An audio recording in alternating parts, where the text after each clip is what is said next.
You know how guys like poop and fart jokes and wiener jokes and stuff? I'm not that guy. I don't like that stuff. I'm just not. I don't get it. I don't get the whole talk about poop and farts and wieners and dicks, and I just don't get it. It's not that guy. Okay.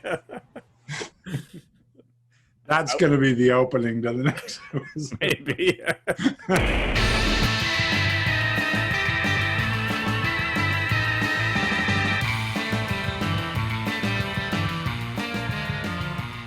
So this is episode 12? Is it 12? I think so. Episode 12, everybody. Welcome to the 12th episode. Yeah. We got a barn burner for you tonight. Woo! We got Matthew Lillard stopping by to hang out. That's awesome. I'm excited to talk to Matthew. I apologize to everybody out there if I'm all over the place, because suddenly work started back up and I'm doing like 2-3 shows at the same time, and I have budgets and schedules and sculptures I'm doing in the garage and approvals, and so I'm kind of all over the place. So I apologize if I seem a little squirrely. I'm here now. I'm with you, our pals, our friends out there in internet land. So being flustered, do you have a good get off our lawn for today? I think about get off my lawn shit every day, and then I forget about it. I don't. It'll come to me. Who made that sticker? Was that you? No, James Daly sent us stickers. He sent 2 stickers. He didn't make one of me. He just made them of you. I guess you're grumpier, so you get the... Yeah. I resemble the grumpy cat way more than you do. Yeah. We got gifts, so I'll read That's it. Amazing. Dear Christopher and Sean, I've really enjoyed your show this past few months. For too many horror movie podcasts are all run by sycophant man-children who either unjustify shower terrible movies with praise and bland commentary. I'm having a hard time reading your chicken scratcher, buddy. And ask their guests the same questions everyone already has asked before. You guys are the complete opposite. You tell it like it is without being preachy or obnoxious, and have genuinely interesting conversations with each other and your guests. I particularly like the Adrian Barbeau and James Jude Courtney episodes. My question is for Chris. I guess we're going to start off with a question. I wanted to know, what is the biggest difference for you when you want to make a 3D object, mass sculpture, etc., as opposed to something like a drawing or painting? Do you take more with the planning things out, or is it just something you can jump right into? Thank you again for the show, and I hope each of you enjoy the Get Off My Lawn stickers. Sincerely, James Daly. Thanks, James. I like the sticker. Wow, I've become the grumpy cat of the horror world. Yep. In answer to your question, no, they're just both different beasts. I just jump in and see what happens. 2-dimensional drawings and computer designs are different than sculpting. Sculpting takes a little longer. I prefer the 3-dimensional than the 2-dimensional, but yeah, they're just 2 different beasts. You still kind of just go by your gut and your instinct and do what you think looks good and trust yourself and trust your instincts. So we're both rocking the black and white t-shirts today, it looks like. We are. Now, I'm making a pledge that Yes. only for this show, the thing with 2 heads, I'm never going to wear the same t-shirt. I'm going to always make sure I wear a different shirt. I've kind of subconsciously done that. I haven't put thought into it, but I am now. I'm going to have to make a list because I don't fuck up. Yeah. Are we one-upping each other with the shirts? I don't think we're trying to one-up each other. We're just we're just trying to have variety. We got gifts. Yeah. This is from Greetings, Sean and Chris. My name is Rip Junk. Rip Junk. Rip Junk. That's a good name. I like Rip Junk. Hi, Rip. I don't like my junk ripped, but Rip Junk's a good name. I play guitar in an all-zombie horror movie soundtrack metal band called Blood Opera. The boys and I never miss your show. Great guests and terrific content. Here are some patches and a few copies of our original EP. Hope you enjoy. Keep up the great work. Yours, Rip Junk, the Undead Punk. And he put a little metal. The metal fingers there, you know, the horns and his ats, his various ats. Gotcha. And he sent us each, they're pretty cool patches, actually. Oh, wow. So if your band sucks, I still like your patch. And they sent us, these are actually kind of neat. They look like DVDs, right? He gave us Yeah. each one. But Yeah. inside, there's like stickers, buttons, and a cassette. Oops, I lost the stickers. And I'm like, how the fuck am I going to play this cassette? I don't think I have a cassette player anymore. But that's cool. And buttons, but there's a digital download, so we can actually listen to it. Oh, very cool. Wow, that's really cool. I actually do still have a cassette player. Yeah, I have one, but it's in a box in the garage. Right. Oh, that's awesome. Thanks. I might have one in my van by the river.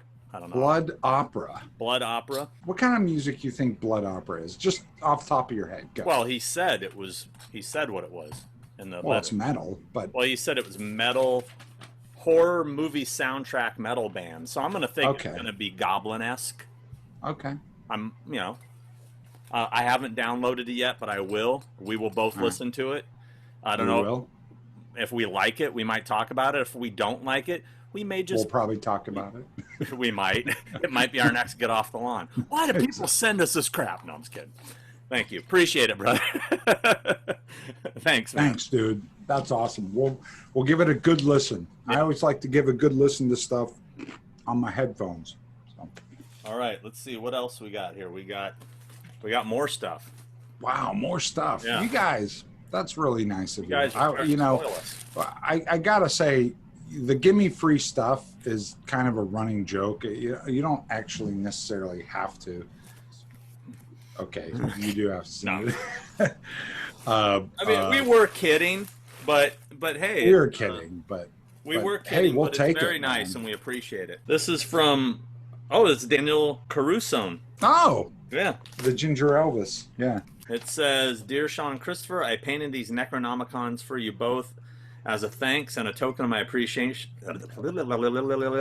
As a token of my appreciation for these awesome podcasts you guys make for us. I look forward to these and the daily collection videos.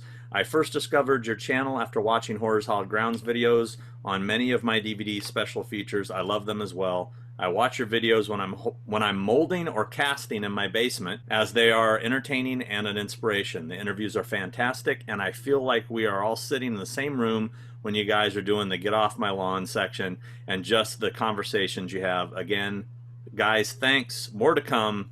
Daniel Caruso." And he sent us these cool, look like they're resin Book of the Dead Necronomicons. Oh, nice. Those are cool. Yeah. Wow.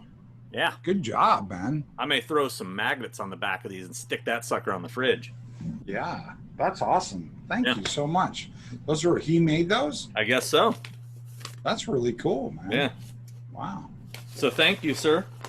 Thank you, sir. There's more. More? Yep. This one is from Jameson Combs. Sent this to you.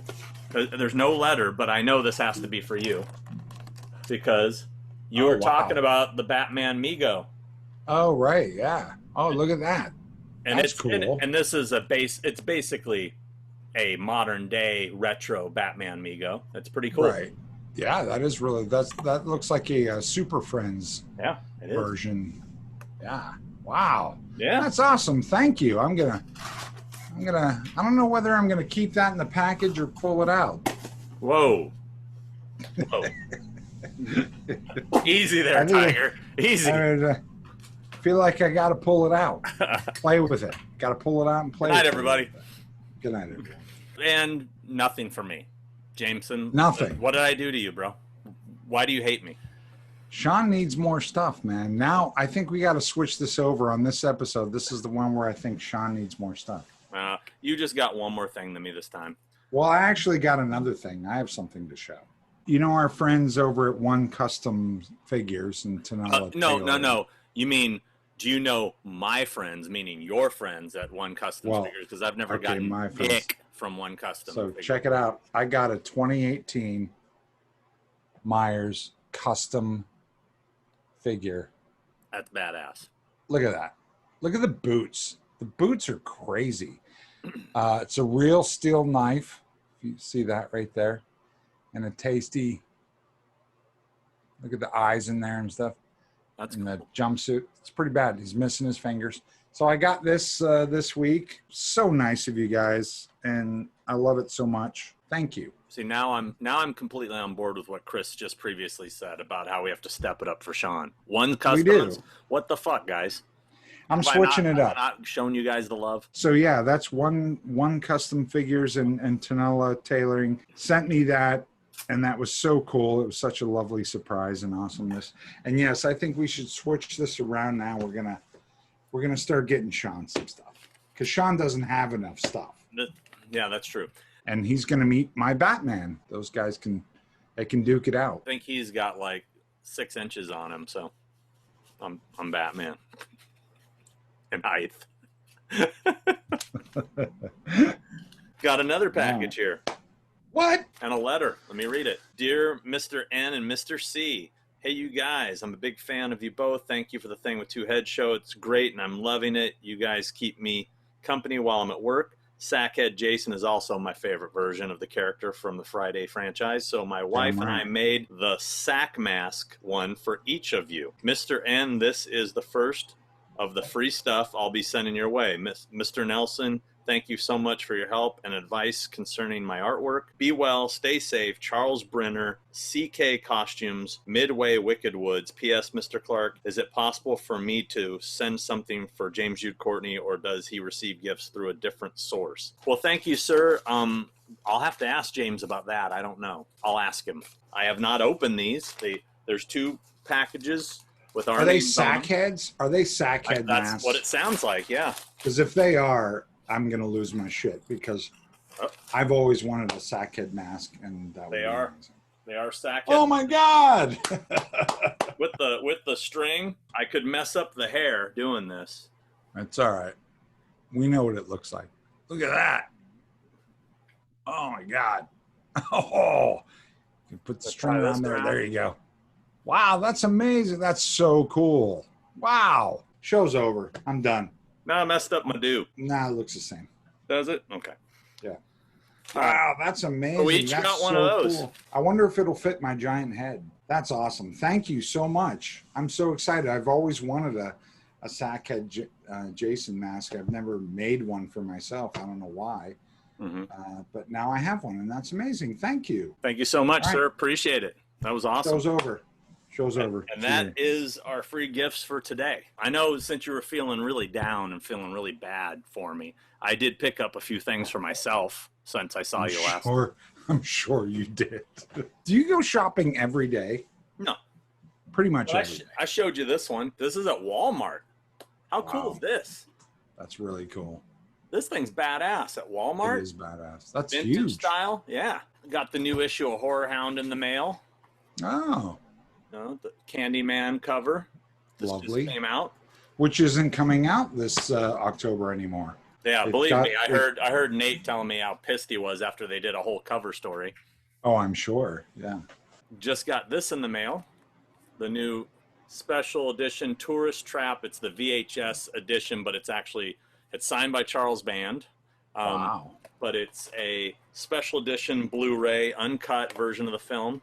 It has the Blu-ray in there. This is one of my favorite films. I love this movie. It's so fucking weird. In fact, if there was ever a movie I could remake, it would be Tourist Trap. Wow. And it comes with this. They promoted it as and it says action figure, but that is clearly a miniature figurine. Indeed. Whoops. The figure's a little disappointing, but even it is because, dude, if you look at the one they had pictures. I love how people work so hard on it with the packaging and everything. You're like, I'm disappointed in that. If you saw the prototype picture they posted, that was not it. Tourist Trap has sort of already been remade. I mean, House of Wax was definitely borrowing a lot from Tourist Trap. Right. I actually love the House of Wax remake. It really has grown on me over the years. It's a fun slasher. It's good. And last but not least, I just got a package today in the mail from Ronin. I ordered some Blu-rays from them. 315. Remember Deborah Foreman, good friend of mine, and Adam Baldwin. Also an amigo. I wouldn't call him good friend, but we know each other from the conventions. Had to pick up Alex Winter's classic, Death Wish 3. Oh, yes, of course. That's a good one. And this one, I've been dying for it to come out on Blu-ray. This is a guilty pleasure. I fucking love this movie. It's so stupid. It's awesome. Clifford.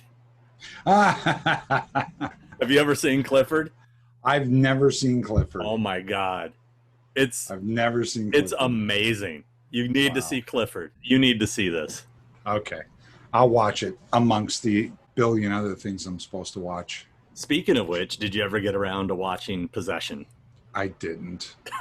Oh, damn. I didn't. I'm sorry. I got slammed with work. I did not watch Possession. I did watch a couple other movies. We will hold off on talking about Possession until you've seen it, because I'm dying to talk to you about it. I really wanted to watch it. I really tried hard, but I want to give it my full 100% attention. You need to give it your full attention. Yeah. I haven't been able to do that this weekend. So I will, I promise. I will sit down. I will watch it this week. By next show, we will have a discussion about it. What did you watch? I watched a couple of my favorites that, again, were on when I was trying to go to sleep. I didn't sit down and formally view a thing, but I watched Ex Machina, which I love. I think it's one of the best pieces of science fiction ever in the world. And Under the Skin. I've never seen Under the Skin. Oh my God, I love it.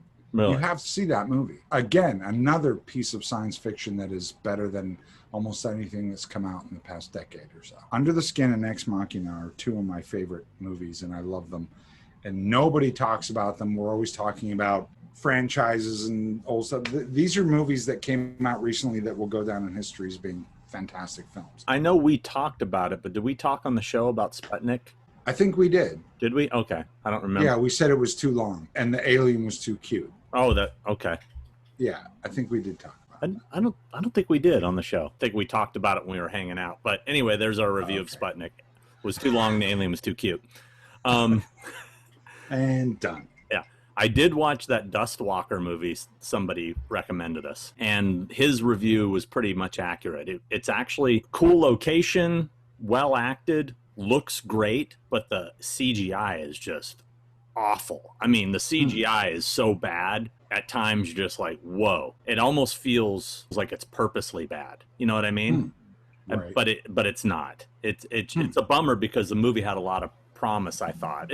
It's very much like, it was kind of like the Crazies remake without them immediately attacking. They just kind of stand there for a while and then eventually come after you, but there's an alien running around. Jesus. Sounds like there's a lot going on with that. It kept my interest for an hour and a half. Okay. I also watched that documentary, The Social Dilemma. Wow. Oh, I've been wanting to watch that. Man, you need to see it. It's really eye-opening. I mean, it's not stuff that I didn't really already know or think, but it reinforces your fears about things. About social media. About social media and and what we're doing right now, in fact. It's scary. I mean, some of it's scary. You know, the fact that they made social media with all good intentions, but now it's really been turned into another direction, unfortunately. Mm-hmm. And it's kind of spiraled out of control. I have such a love-hate relationship with social media and all this stuff, including this. Mm-hmm. I got off Facebook about 4 or 5 years ago because it was just too toxic. I wasn't liking all the stuff that was funneling through into my head, even though I am very political, actually, and I study and research politics and stuff, and we don't talk about it here. You know, Instagram, I've been in the past, I'd say year, I've been on the fence of quitting Instagram and like going, that's it. I'm erasing all social media whatsoever from my life. And there's most of it is all good, positive stuff. But the thing that keeps me from doing it is we live in a world now when it comes to business and it comes to, you know, your career or business, that you have to have a presence on social media. You have to be relevant. You have to stay up to date. You have to constantly be doing this. It's not something I want to do. If it were up to me, I would just get rid of it. But you have to stay present because now you have producers and directors and people in power that the first thing they do is they go and they check out your social media pages to see if you're legit, or to see if, you know, what content you have up there. It's almost your portfolio. It's disheartening, but it's also the way that it is. It's just the way that it is now. And so I have a love-hate relationship with it, and I would love to get rid of it all, to be honest with you, and go back to not having any of it. But you can't, or can you? I don't know. I think I don't know. Unfortunately, I think for guys like us, because of the business we're in, it's a it's a necessity. I mean, it's something that we couldn't function in this business and stay on top of our game without it. Unfortunately, that, believe me, I'd love to get rid of all of it too. A lot of times, there's a lot of good things that come out of it. You know, I've always said this. I've been saying this for years. The internet is the greatest and worst thing ever invented. Because, of course. Because it's all the good. There's so much good, but then now there's so much negativity. I don't know if it necessarily is necessary. I think we're trained to believe that it is necessary. I don't know if I agree with that. It's necessary for what I do. For sure. Yeah. Well, that's what you live in. That's what it's all about. Myself, I don't know. I'm still researching that and thinking about it and trying to figure it out. I may very well disappear from all social media, and that's okay. But I mean, this is social media, what we're doing right now. And Chris is announcing his final episode, everybody. You know, this is fun. You know, this is a way for us to connect to our friends and people that are of like minds, and we're all into this. So this is a way for us to all connect, and which is good if you use it in a good way. Yeah. You know, I don't know. Have any good get off my lawns for today? I got plenty. I've got lists. Really? Dude, damn it! I need to make lists because I think about them every day. Okay, here I'll throw one out while you stew. Okay. Okay, now this might be getting a little more personal than people want to know, but talcum powder. What? Talcum powder. I've been using talcum powder for most of my life. For what? Powdering the boys. Come on now. What? Powdering my nuts. Why do you need to powder your It balls? feels good. It makes everything move better. I like it. Anyway. Okay. Well, yeah, right. I mean, you know, they sell those like fresh balls. You know, you heard of fresh I've balls? never done that in my entire Really? life. You don't know what you're Ever. missing. You know what's funny? Here's the funny thing. I can remember back, it was like 1992 when a Do you particular... have speed bags hanging from your fucking crotch? What the fuck? Well, let me ask you a question. Yeah. What happens if you don't use it? Like, what are you avoiding? Just kind of like a stickiness, you know, where like it'll stick to your leg or some shit, you know, just like uncomfortable. And anyway, I don't want to get into all that. But anyway, did you know that they discontinued talcum powder? Yeah. Well, I'm a makeup artist, and yeah, you can't use talcum powder because it's got fucking, what is it, aluminum in it or something? I don't know. Well, they said the reason it's toxic. Yeah, but actually. they said that that talcum powder, they're discontinuing it because it causes ovarian cancer. Right. Which I ain't gonna get that. But it also causes testicular cancer. I haven't heard that. It does. Because it's got aluminum in it. It's got metal in it. It's So like now you're basically saying I shouldn't it's be like putting it on putting- my nuts. you shouldn't. It's like putting lead paint on your skin. It's like no. Nobody uses talcum powder anymore. You can't use that. Well, That's been years ago. You can't do that. They literally just took it off the shelves like this month. Dude, I buy it all the time. We used to use it to like pour into monster suits and stuff so you could get guys into it, you know, slip it on and get them into it. And we used to powder stuff so you can get guys into all the, we used to use it a lot in makeup effects. Like years ago, we figured out that there's metal in it. And we're like, oh, you can't use that anymore. So we got rid of it. But go ahead, keep putting it on your nuts. Well, I can only do it for so much longer because they discontinued it. I ran around and bought up all I could. What's the difference between the talc powder and the specialty hipster generator nut powder that you guys buy? Didn't like it as much. The like fresh balls and then I tried like the cornstarch. Isn't there a brand called Monkey Balls or something like that? I think a friend of mine uses something called Monkey Balls, and it's like you put powder on your. That's what it's for. I'm gonna have to do some research. I'm gonna need to find a replacement for my nuts.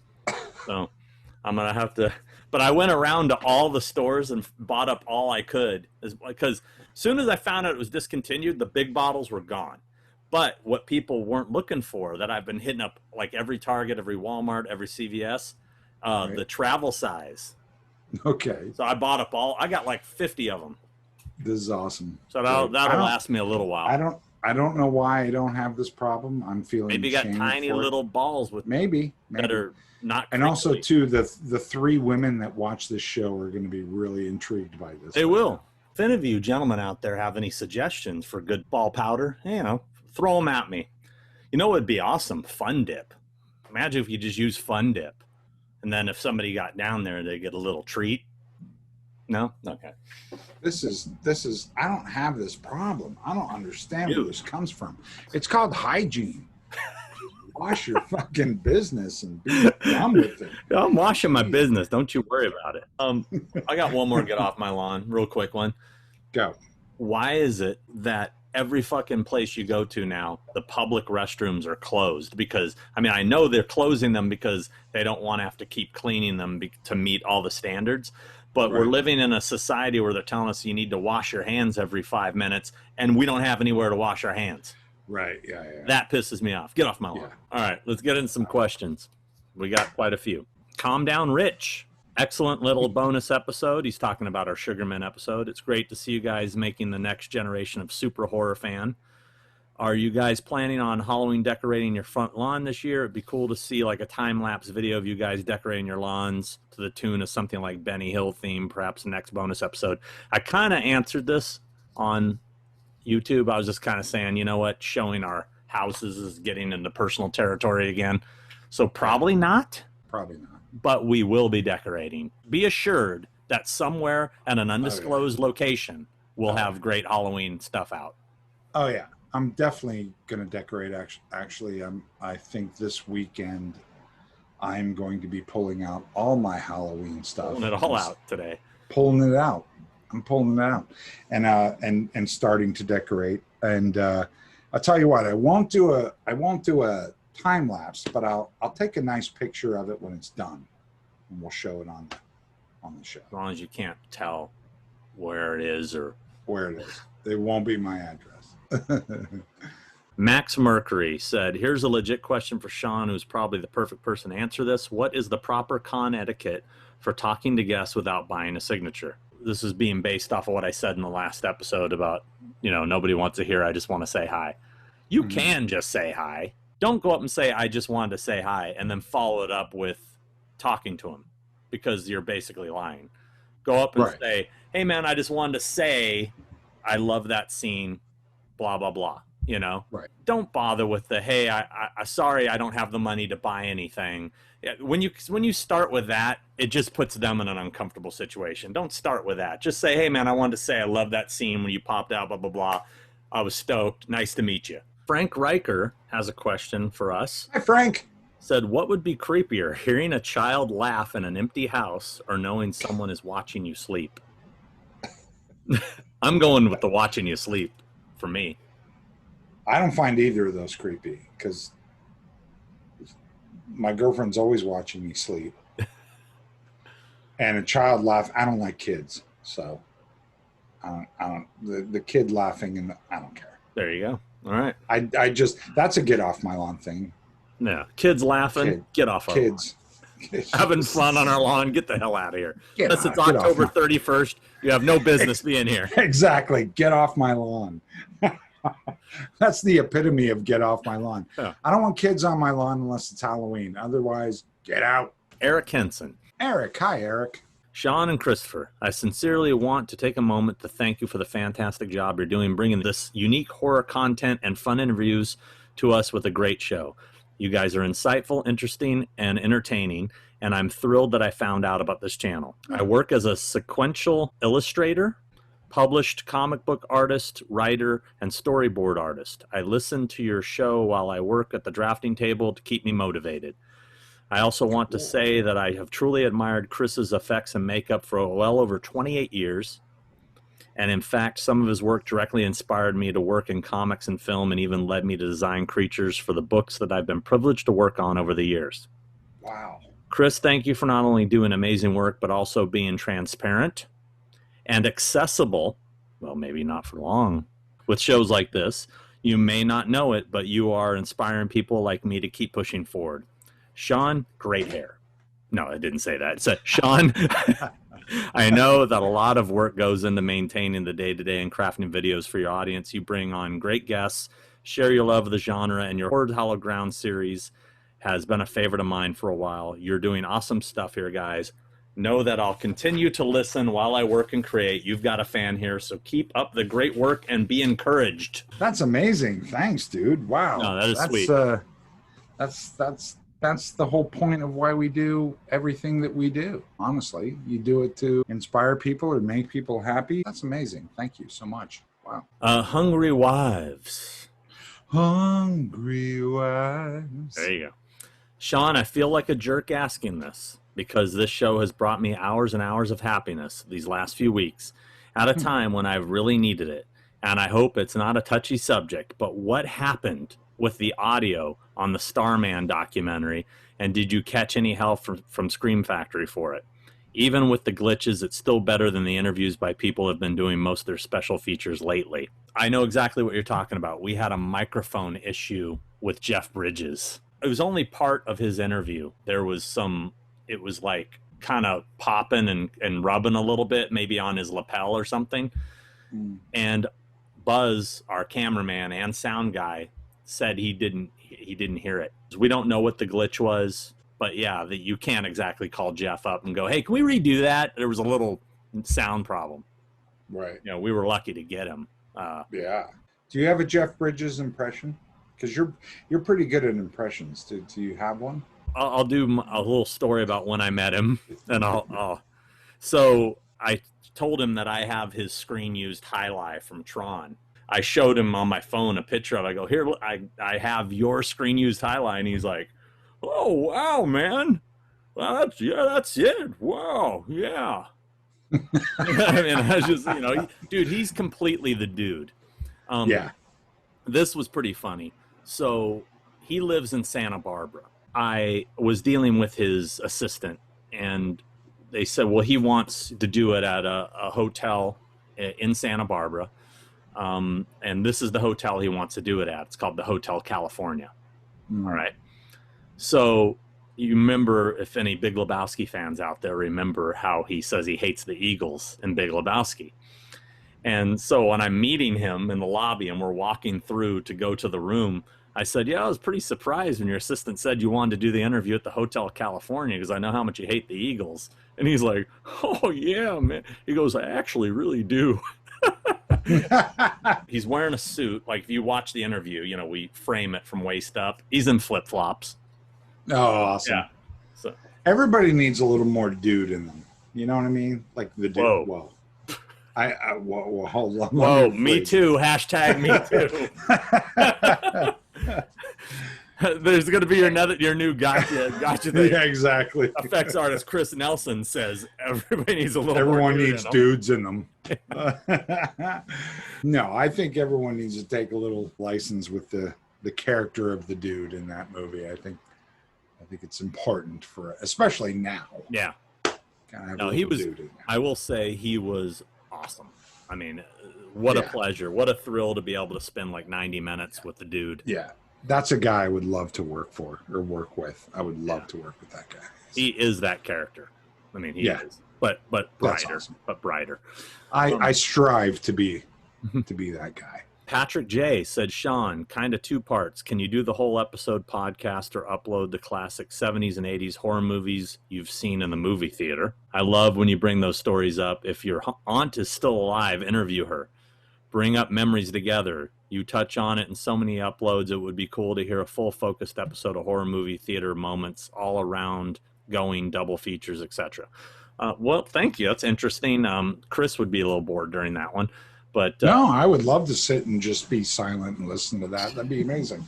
I don't know if there's a whole episode there, but I definitely love dropping it in, and my aunt is still alive, and doubt she would want to come on the show to talk about that, but we do talk about it a lot. But we could do a show of those things. I have tons of. I could tell you all those movies, The Howling, blah blah blah. I could tell you exactly where I was, what I smelled, what I was wearing, who I was with, what happened that day. You know, I mean, that would be, because I think that's a big part of what everybody's connection to movies and things are. I think that plays a huge part of it. I mean, Friday the 13th, the first one, yeah. I wanted to go see it. My dad wouldn't let me go see it. I was in Little League Baseball.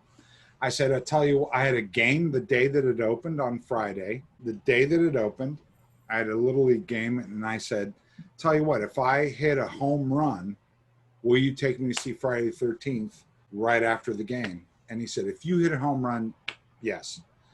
And I got up to bat, I hit a home run, and right after that game, we went and saw Friday the 13th at a theater called The Lamp, and it leaked, it was raining. But anyway, there's tons of those stories we could both share. I mean, that would be super fun, actually. I think that's something no one's done yet. Well, yeah, maybe we could just pick a movie per episode and just tell our story about where we saw it. Like if we're talking Friday 13th, I saw it at the Highway 39 drive-in with my parents. Mm-hmm. I don't have a cool build-up story like you had. That was a cool story, right? It is a cool story. Nikolai. Hey guys. Once again, love the podcast. Definitely a highlight of the week for me. I want to give Chris a huge shout out and thank you for taking the time out of his day to give me some great tips and pointers for painting my custom H40 sculpt. I appreciate that a lot. My sculpt now has a great history attached to it. That means a lot to me. Sean, the American Psycho figure, is by Imanime. Iminime. Not exactly a name that you want people to remember if that's what your company's called, Imanime. It is now. Thanks for the show, guys. That's nice. Leigh Griffiths. Hey, guys, me again. Great show as always. Christopher, if you had the opportunity to work on a film celebrating the life and the work of David Bowie, which character of his would you be most excited to work on? Oh, geez. That's a great question, because I love me some David Bowie. I think the obvious answer is Ziggy Stardust. I mean, would be Ziggy Stardust, man. I mean, my favorite costume of his was the Ashes to Ashes video costume. I like that. Oh yeah, that's a good one. Yeah. The clowny type one with that's a good one. Oh my God, I thought I was the only woman who loves your show, Crystal Ramos. Oh. Hi, Crystal.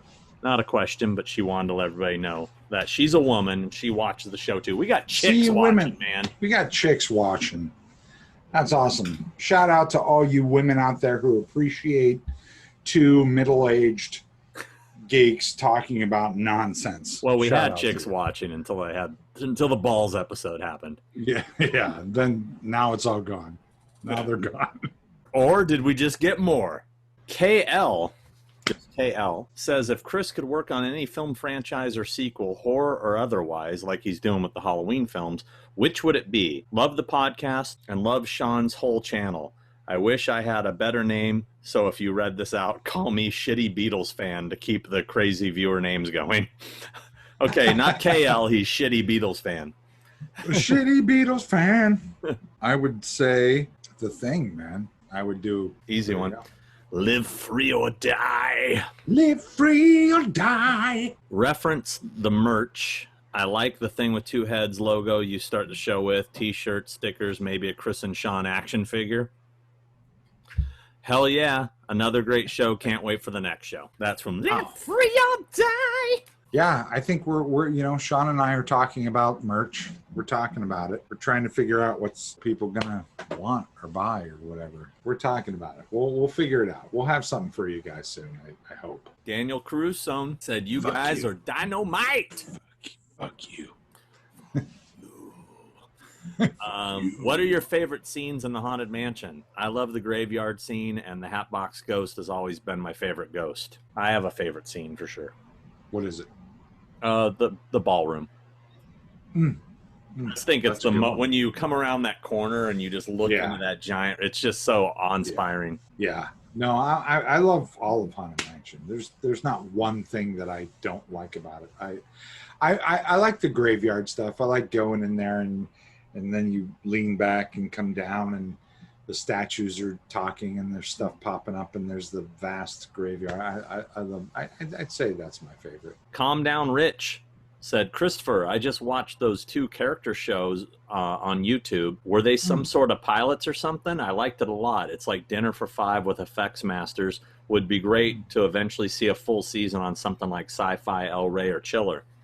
Yeah, if you guys haven't seen Chris's show called The Character Show, what channel is that on? What is their name? That's on my YouTube channel, which I haven't even touched in probably a couple years. It's really good. It's really good. Yeah, it is good. It wasn't a pilot or anything. It was just me. It was me trying to get people together and talk about effects, and it was my attempt to capture stories that would otherwise be lost forever in time if no one had talked about them with people that we've had experiences on set with celebrities and movies and things that we've worked on. And that was the idea behind it. And I just kind of wanted to bring to the surface artists and people that are lesser known. There are a lot of people behind the scenes of the things that you see in film. And so I kind of wanted to talk to those people. So that was the idea of it. I made it into a bigger production that it needed to be, with sound people and camera people and lighting and venues and stuff. And now with technology, we could do it a lot simpler. But it was just something that I tried to do. And I think we were talking about possibly sticking them on this thing or whatever. I don't know what you were talking about, but I thought they were good and I would like more people to see them. Yeah. I'm not savvy with the whole. I'll put the info down here so people can find it. You guys should definitely check it out. I was blown away at how good it was, to be honest with you. When you told me, I didn't even know it existed, and I was shocked I didn't know it existed because it's totally in my wheelhouse. Hey, that's not your food. I had to bring the other dog. Get out of here. Out. Get off my lawn. Out. That's hilarious. I'm dogs. Mika, out. I'm dog sitting for the other dog, and he has special food, and I brought it in here because this little bitch keeps eating it. Right. Now she's sitting there staring at me. Little turd. Anyway, I was really surprised at how great it was, and it's the production value. You went all out for it. It's totally pro. Candace Janice said, I look forward to these every week. Thanks, Christopher and Sean. My get off the lawn thing is remote learning with my 2nd and 4th grader. I'm always running back and forth. Oof. Yeah. I don't know how you do it with the kids. I can't do it, man. Oof. Thank you, Candace. Appreciate it. And thank you for being another female. Yeah. 410 Goodfella said, the only thing I liked about Rob Zombie's Halloween 2 was that when Annie was killed, I thought Brad's performance was great. It always bothers me in horror movies when the best friend is killed and they spend 2 seconds crying about it and then they're forgotten. I also didn't mind Loomis being a jerk and trying to get rich off of Michael. Seems like something that would happen these days, i.e. Dr. Phil. Thank you guys for sharing this. It was a lot of fun to watch. You're welcome. You're welcome. I agree with all those sentiments. Joshua Martin said, I want to hear Sean elaborate on his Halloween 3 Rob Zombie idea. Also, his sequel concept to H2O would be a show in of itself. And then someone else, actually, TCE author, said, I want to read Sean's H2O sequel treatment. Actually, you know what? Maybe I can post it somewhere. I got to figure out where. Because I did write the treatment for the H2O sequel. It was like 12 pages. As far as the Rob Zombie Halloween 3 idea, I never wrote it. I just had the idea. I'll give you the quick, dirty version. It was basically, Halloween 2 had happened. Halloween 1 and 2 had happened, but they were real life. Okay. And Michael was in was basically in a hospital, kind of in a coma all these years and being looked after. And they have a TV on in there and it plays whatever's on TV that day. And Scout Taylor Compton and the rest of the cast of Rob Zombie's Halloween 3 were doing the talk show circuit to promote their new movie. When he's in the coma, he's hearing her talking as Laurie, and they're talking about being Laurie, and they're also interviewing Brian Andrews and the real Tommy Doyle and the real Lindsay Wallace. So I'm basically taking both worlds and melding them. Rob Zombie's films are fictional films based on real life events. And he basically wakes from the coma hearing this, sees it on the TV screen, and begins to stalk that person thinking she's the real Laurie. And that's what I was going to bring both worlds together. That's a far more metaphysical and intelligent version that I think anyone could handle. But don't you think that's a cool idea, though? Yeah, no, I do. I just think that's like, people will be like, yeah. So that was the basic premise of that idea. Mix C horror and pop culture. Boop.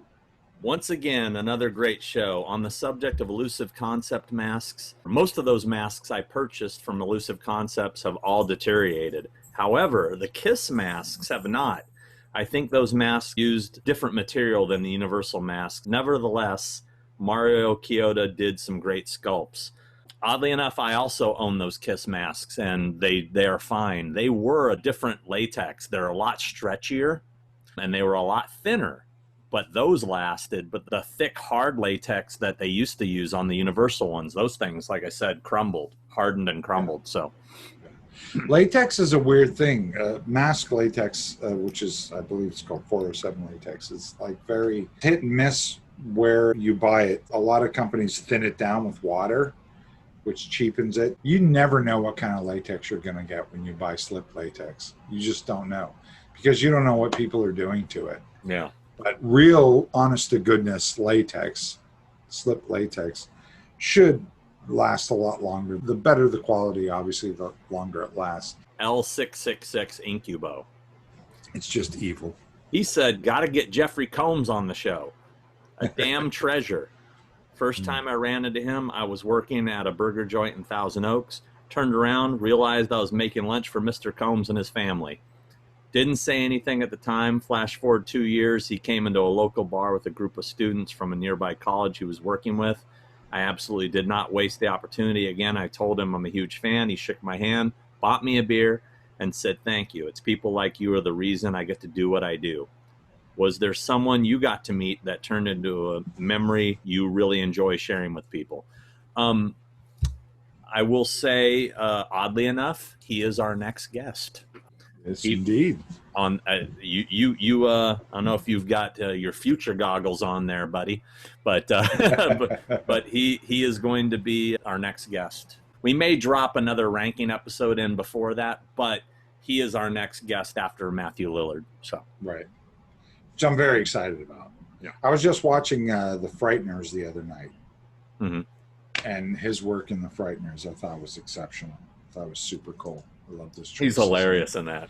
He is, and I can't wait to ask him all about it. So it's going to be great. So his question is, have you ever met anyone that turned into a memory like that, or, that you really enjoyed sharing with people? Like you met a celebrity somewhere and they turned out to be just way cooler than you ever expected. I mean, it's funny. I've got something kind of like that. I mean, and the only reason this is popping in my head because he brought up the thing with him buying him a beer.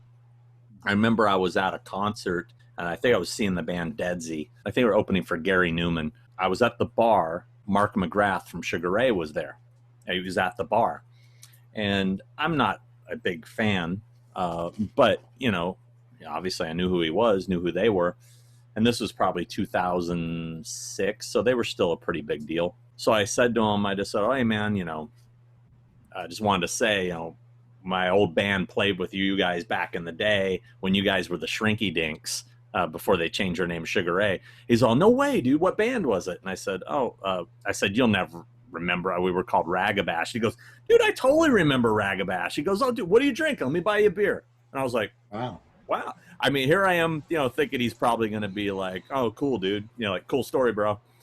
And no, he was like super engaging, bought me a beer. And I was like, wow, what a nice guy.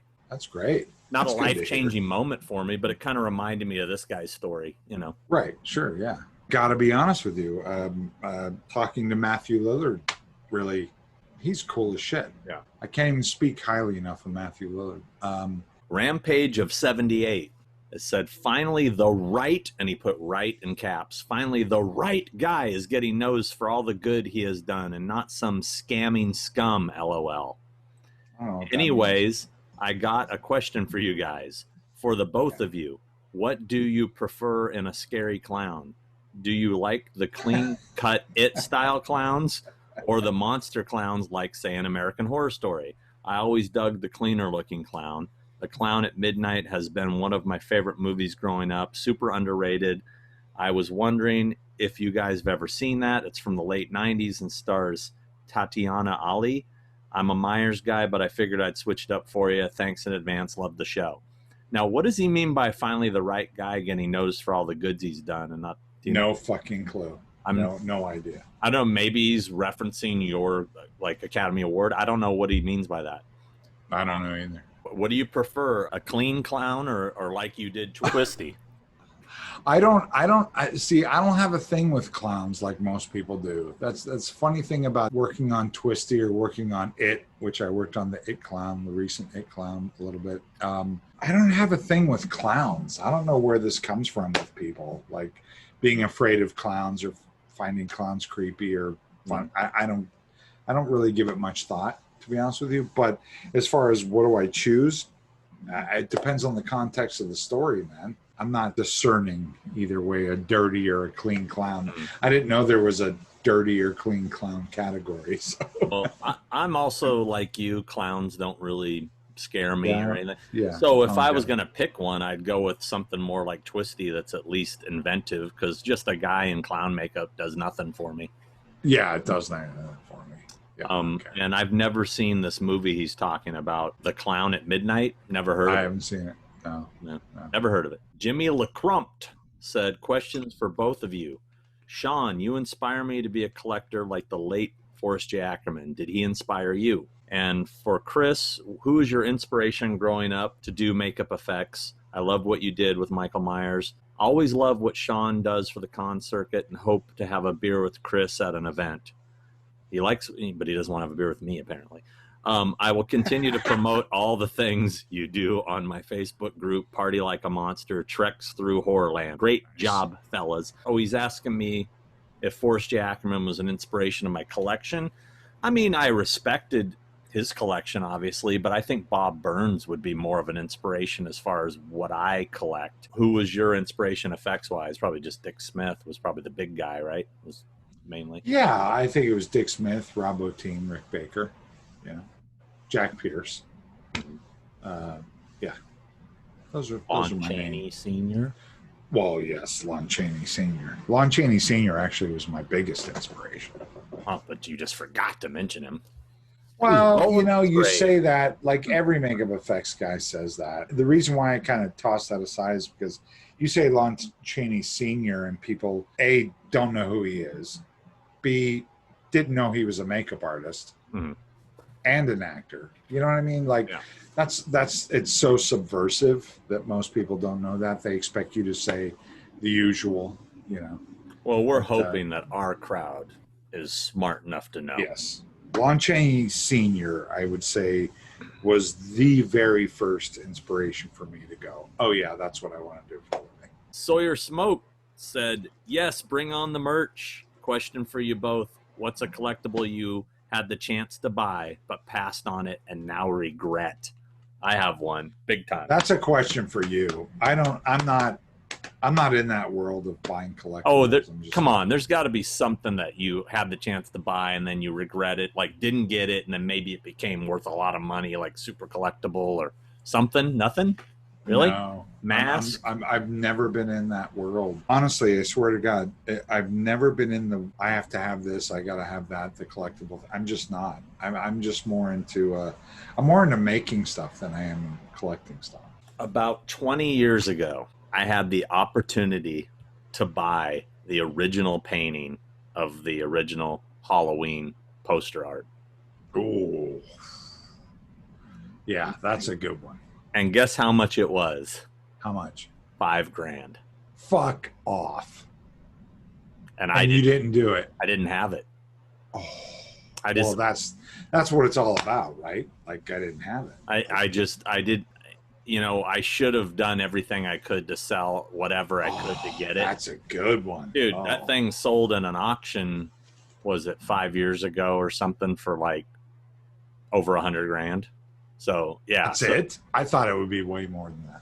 I don't remember the final number. I think it was over. Wow. So that's like this. Yeah. You know. Yeah. For you, yeah. That's. Dude, just as an investment, that's a blow. Does that keep you up at night? No, but it bums me out. It bums me out. Yeah, I'm sure. Jessica Jones. Hi, Jessica. Another girl. Yeah. Another great episode. I'm obsessed with the show. It's definitely the highlight of my week. And obsessed? I'm a girl. Really? Really obsessed? Obsessed. And I'm a Word. girl. Happy Okay. face. Not gonna lie, I totally have a crush on Christopher Nelson. Heart. That's not true. That's just a lie. Who did you put up to post in this? Your $20 is in the mail.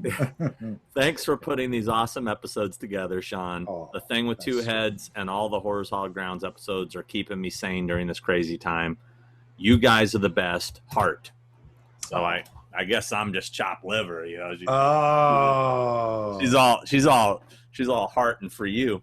Anyway. Yeah, she likes the gray, doughy, pink, doughy guys, I guess. That's her type, I guess. Thank you. That's so sweet. I'm so flattered. I'm blushing. His pink has turned into red. It has. I'm blushing. Thank you. Jim Sweeney said, Sean, been a fan for years. Same for Christopher. Really enjoyed your interview with the We Watch the Movie guys. My question is, what is your favorite album that you love but everybody else hates? Now, speaking of the We Watch the Movie guys. Yes, we're going to be on the Wham, our pals at Wham. We're going to be on there we're going to either record or be live this Wednesday, which may or may not be the same day this airs. Sean and I are both going to do their show because they're pals. We're going to hang out. We're going to talk about all kinds of crazy stuff. They're not my pals. I've never met them. But I'm sure we're going to be quick pals. You're going to be quick pals. We'll be pals. We're all going to be pals. Yay. Yeah. We're going to hang out with the Wham guys here soon and see what happens. So do you have a favorite album that you love that everybody else hates? One just popped in my head. You know the band, the Cro-Mags? I've heard of them. Hardcore band. And just for the record, Age of Quarrel, their first album, is the definitive Cro-Mags album, hands down. Huge influence on me. My band Malfunction, my screen name Malfunction, is because of the Cro-Mags song Malfunction. With that said, their third album, Alpha Omega, which they went very fucking metal, it's a guilty pleasure. I love that album. And a lot of people, Cro-Mags fans, hate it. So you don't have a record like that you like? Well, I don't know. Again, I think too much about this stuff. I always go, well, everybody hates something. Like I love The Elder by Kiss, and a lot of Kiss fans hate that album. Right. There's another one. I got you. I like the Who album called It's Hard. Mm-hmm. And I also like the Who album called Face Dances, and they're not popular Who albums, but I think they're both excellent albums. Crystal Ramos said, oh, I finally have a question. Sean, will you ever consider doing a Horrors Hall Grounds for the movie The Craft? And also, will you upload other episodes other than the ones found on your channel? Yes, I would do The Craft. Interesting story. The house that Robin Tooney lives in the movie The Craft is owned by a well-known actor who's actually a friend of mine. And I think he would actually let me in the house. As far as uploading other episodes, I've uploaded all of them to date. They're all up there, but I'm making new ones. So yes, I will continue to upload them, yes, as I make them. Meg Berry 69. Ooh, Meg 69, huh? Is Meg Berry a female, or, I want to know. I hope so. Yeah. I certainly hope so. Man, I want to hear Christopher's PTA stories so bad. PTA, what's that mean? Paul Thomas Anderson. Oh, okay. So that's that. You're not telling. Yeah, and I can't. That would incriminate. No, we're not gonna. No. If you see Chris at a convention someday and we're in the bar after hours and you buy him a few drinks, hit me up. Yeah, I'll spill. But until then, no. I didn't quite catch that. Could you please repeat it? Siri just started talking to me. Beeford Smith. Yo, guys. Thanks for answering my question this week. I got to say, you dudes are killing it. Question for Chris. I'm a huge Mandalorian fan. In my opinion, it's the best Star Wars thing of this new era. I saw you worked on an episode. Can you talk about what you did? And do you have any cool stories from that experience? Rock on, guys. I worked on season 1, a couple episodes, actually. Something I could share from that. I could share that everybody on that crew is super passionate and heavily involved about that show. Jon Favreau is heavily involved and super cool and knows everything about Star Wars you could ever know. He is not fucking lightweight, man. That guy he's hardcore Star Wars. And I will say that the technology being used on that show when I was there is unbelievable. Like we're using, everything's pretty much shot on a soundstage, and all the sets are built around a 360 screen. That's kind of like I don't know if it's LED. I don't know what you call it now, but it's so amazing and cool that everything projected or projected from behind it is. The technology is so sharp and amazing that you could focus on things, which is very difficult to do when you have back screen stuff. Everything's got to be kind of fuzzy or you can't focus. It's so sharp and so crisp that you can focus on the background with something in the foreground, and it's all real time and it's all amazing. There's nothing so much done in post that it's right there. And I'm talking desert landscapes. I'm talking outer space. I'm talking. It's amazing. It's cutting edge technology like I've never seen before. So I will say that. It's a very cool show. Justin Matthews wants to know, hi from the UK. Love the podcast. I have a question for next week's show. I'd like to know who Sean is more afraid of, Michael Myers or John Carpenter. Definitely John. Kevin Reynolds, you guys are crushing it every week with this podcast. I can't wait for the Matthew Lillard episode. Yeah, it's a good one. We just finished that interview. Question, you're gonna like it. Question for Sean: can you talk about your memories of working as an extra on Clive Barker's Lord of Illusions? Oh.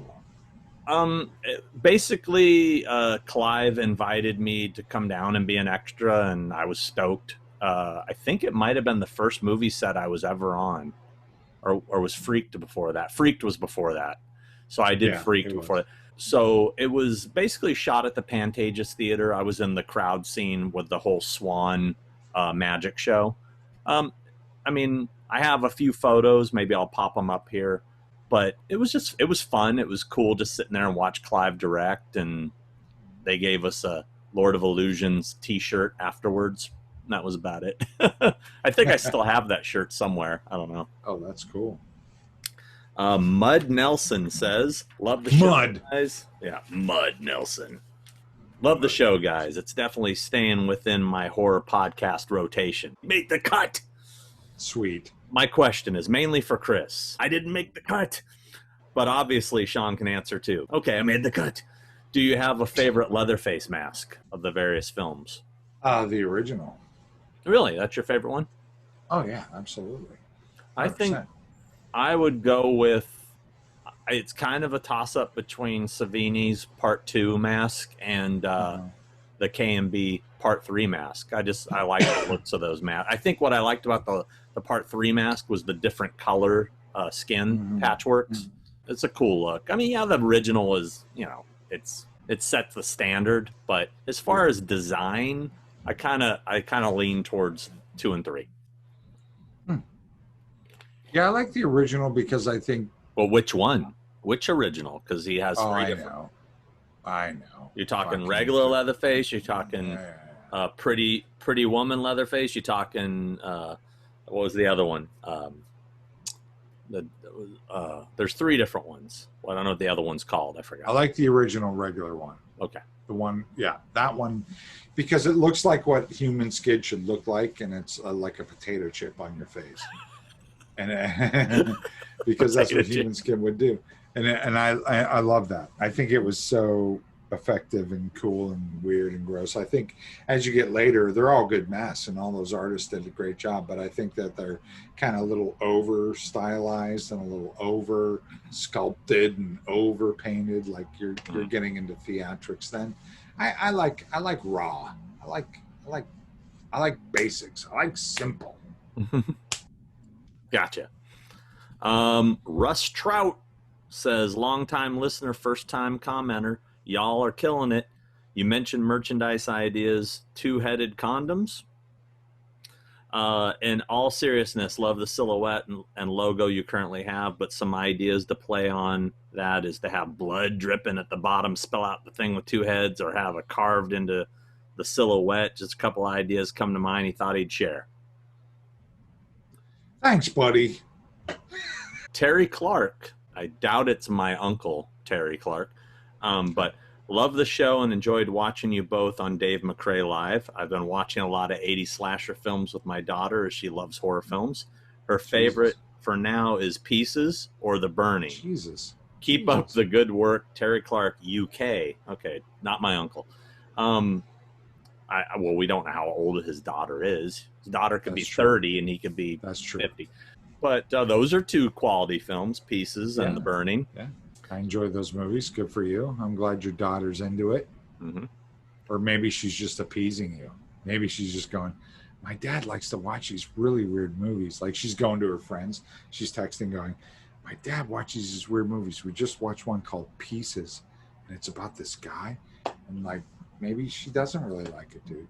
But no, see, I think she would be more like, it's called Pieces. It's exactly what you think it is.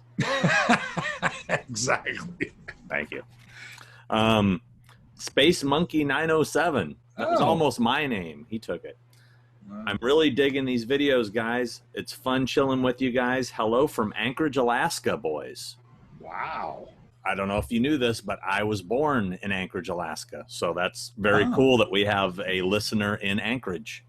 Wow, that's cool. Yeah, yeah. Didn't know you were born in Anchorage, Alaska. Yep. The Binger, Steve Binger is back. The bing.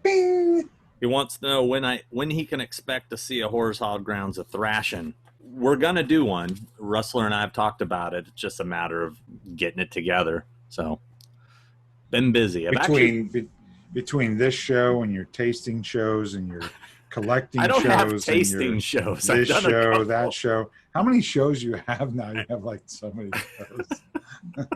I guess I have like 4. Jesus. But that doesn't have a name. It's not a show. It's just little one-off. Sean Eats Shit show. Speaking of Sean Eats Shit show, Johnny Edwards says, great show. Does anyone remember those toffee or caramel Halloween Kiss candies and the orange wrapping with pumpkins and bats on them? And they always tasted and looked 100 years old and were hardly edible and destroyed many teeth. Yep. I remember that. They were like peanut butter tasting or something. He said, I can't find them anymore. What's the worst Halloween candy you remember from being a kid? Now, why are you still looking for them if they were so terrible? That's what I want to know. Right? Yeah, exactly. They're so bad, I want one in my mouth. Yeah. What's the worst Halloween candy you remember from being a kid? For me, definitely those fucking like wax lips. That wax candy crap. Why would anybody eat that shit? It's gross. Yeah. What was the coconut covered chocolate Almond bar? Joy? No, it was something else. It was like not a Zagnut. Was it a Zagnut? Hey, come here. There was something that was like a chocolate coconut covered thing that was disgusting. I hated that. I don't know what that is. But do you like Almond Joy? No, I don't like coconut in my candy. Come on. No coconut. No. I'll have a little bite. I think it was a Zagnut. Zagnut candy bar.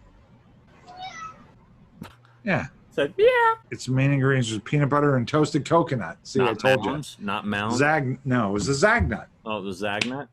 It was a Zagnut. I don't like Zagnuts. Oh, I like coconut. Boogeyman Band. Boogeyman Band come around the bend, the Boogeyman Band. See, he's got a theme now. I got it. I'm going to write some music to that shit. Fantastic episode. Love hearing all your individual rankings of the franchise. I understand the criticism of Rob Zombie's Halloween films, and I think everyone's comments were 100% valid. I appreciate what Rob was trying to do and appreciate his films. I actually like his H2 more than the remake. I'm in the minority there. Halloween H2O has actually become the film that has aged badly for me. I still enjoy it, but it just comes off like a Scream film now to me. Also did not like parts 4 through 6 were omitted, and it was a direct sequel to Halloween 2. So then what are you thinking about what's going on now? They're omitting everything. It's crazy town on that Halloween set now. It's crazy.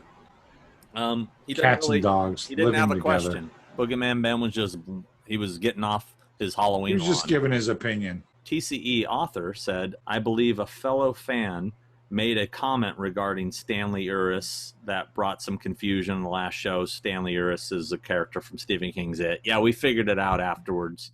Yeah. The Richard Mazer connection. Yeah.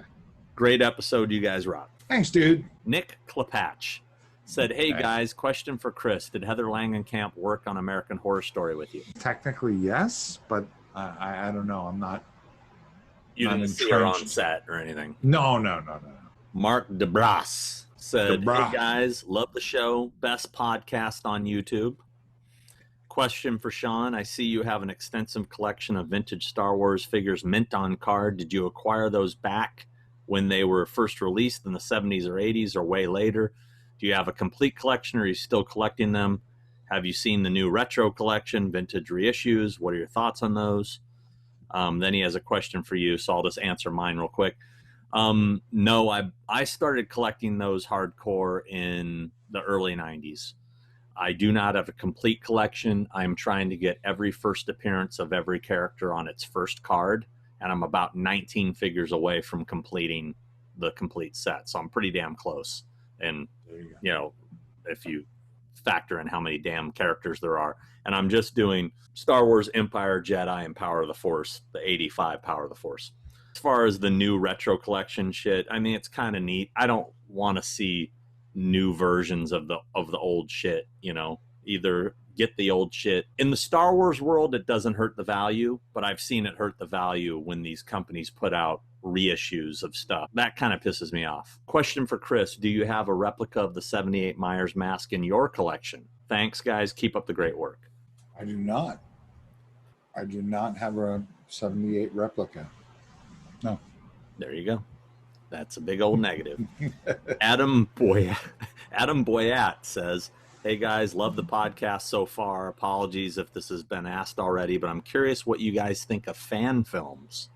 I've always enjoyed them, somewhat a guilty pleasure, but with ones like Never Hike and The Snow, people seem to give them more credit than they used to. If you do like them, are there any you think are worthy recommending? I'm not a big watcher of fan films. I've actually thought of making one or two back in the day before it was popular. I think it gets more recognition because of, again, social media and the accessibility of being able to put something that you made out there for everybody. But no, not really a watcher of fan films. No. I'm not either. I barely have time to watch legit films. Yeah, exactly. But if I do, if somebody makes a fan film short, like there was this one I saw not too long ago. I don't know who made it, but it was a Star Wars one with Darth Maul. The guy looked great and the effects were great. I was really blown away at how good it was. It was like 10 minutes. I can't remember what it was called. I'll figure it out and probably drop in a clip here. That was really cool. But really the only fan film I know pretty well, and he's kind of the guy who sort of kicked off the whole fan film thing, really was Sandy Calora, who's a good friend of mine, with his Batman Dead End, which was Batman versus Alien and Predator. And Right. what I loved about it is it's short. it's a short little thing. It's like a trailer. Right. I can't sit down and watch like a 60-minute fan film. Right. You know, I can't invest that kind of time when I haven't got that kind of time to watch all these other movies, you know, that I own. But hey, you know, more power to you. I've never seen this Never Hike thing. Plus, also, to a lot of the fan films are shit. Let's be honest. Yeah, I mean, yeah. You're like, Christ. I appreciate your passion, your drive there, but holy crap, I don't. You know, maybe when Sandy did it and it was kind of a new thing, that could have gotten you some attention, and it got him attention. I mean, friggin' Howard Stern talked about it. I mean, it got attention, you know, because it was new and people weren't doing that yet. But nowadays, if you're a legit filmmaker, I don't think making a fan film is any way to get yourself noticed in Hollywood. If anything, it'd probably be a bad look, I think. Yeah, I agree. Liff, maybe it was supposed to be Cliff. I just say it says Liff. Liff Harris. Chris and Sean, I appreciate the time and effort you put into making these videos. Another fantastic episode. I love the part where Chris refers to the rest of the Halloween series as goulash. My question. Did I use that word, goulash? Yeah. Yeah, you said it's all goulash. All right. My question for both of you, what's a movie not in the horror genre that you know is complete garbage or maybe even goulash, but you love it anyway? I mean, there's a lot of movies like that that are maybe nostalgic to me that you watch it and you know it's shit, but it kind of takes you back to that vibe of when you were a kid. Yeah. Kiss Meets the Phantom of the Park. There you go. Yeah, that's a good one. Yeah. I would say that movie is goulash, but I love it. Yeah. Joker said, you guys are badass. I wish I was man enough to grow a beard as majestic as Chris's, but they can't all be winners, can they? Nope. I was curious, though, Sean, as to what your actual job is and the steps you took to attain it. My actual job is ambassador of the horror world. No, you know what? We don't have that kind of time, my friend. Let's just say I'm a horror fan who got really lucky. He's the horror genre badass ambassador. How's that? Yeah. There you go. I mean, my main gig is I book celebrities into personal appearance events. He runs a company that has tons of fucking billionaire fucking actors and stuff, and he represents a bunch of talented people. And dude, that's a hard job. I don't know how you do what you do. It's a hard job. Thanks. Bernie Maddow said, wait, you guys don't like Twilight? I'm out. So nope. we lost Bernie. Lex3 Luthor 12 says, Sean, do you represent Scott Grimes from Critters? No, I do not. That Halloween movie collector said, Sean, is there a Halloween item you're always on the lookout for? I wouldn't say there's something I'm always on the lookout for, but one thing I would love to find to see if it even exists, if it really exists, because the only thing I've ever seen is a sketch of what it was supposed to look like.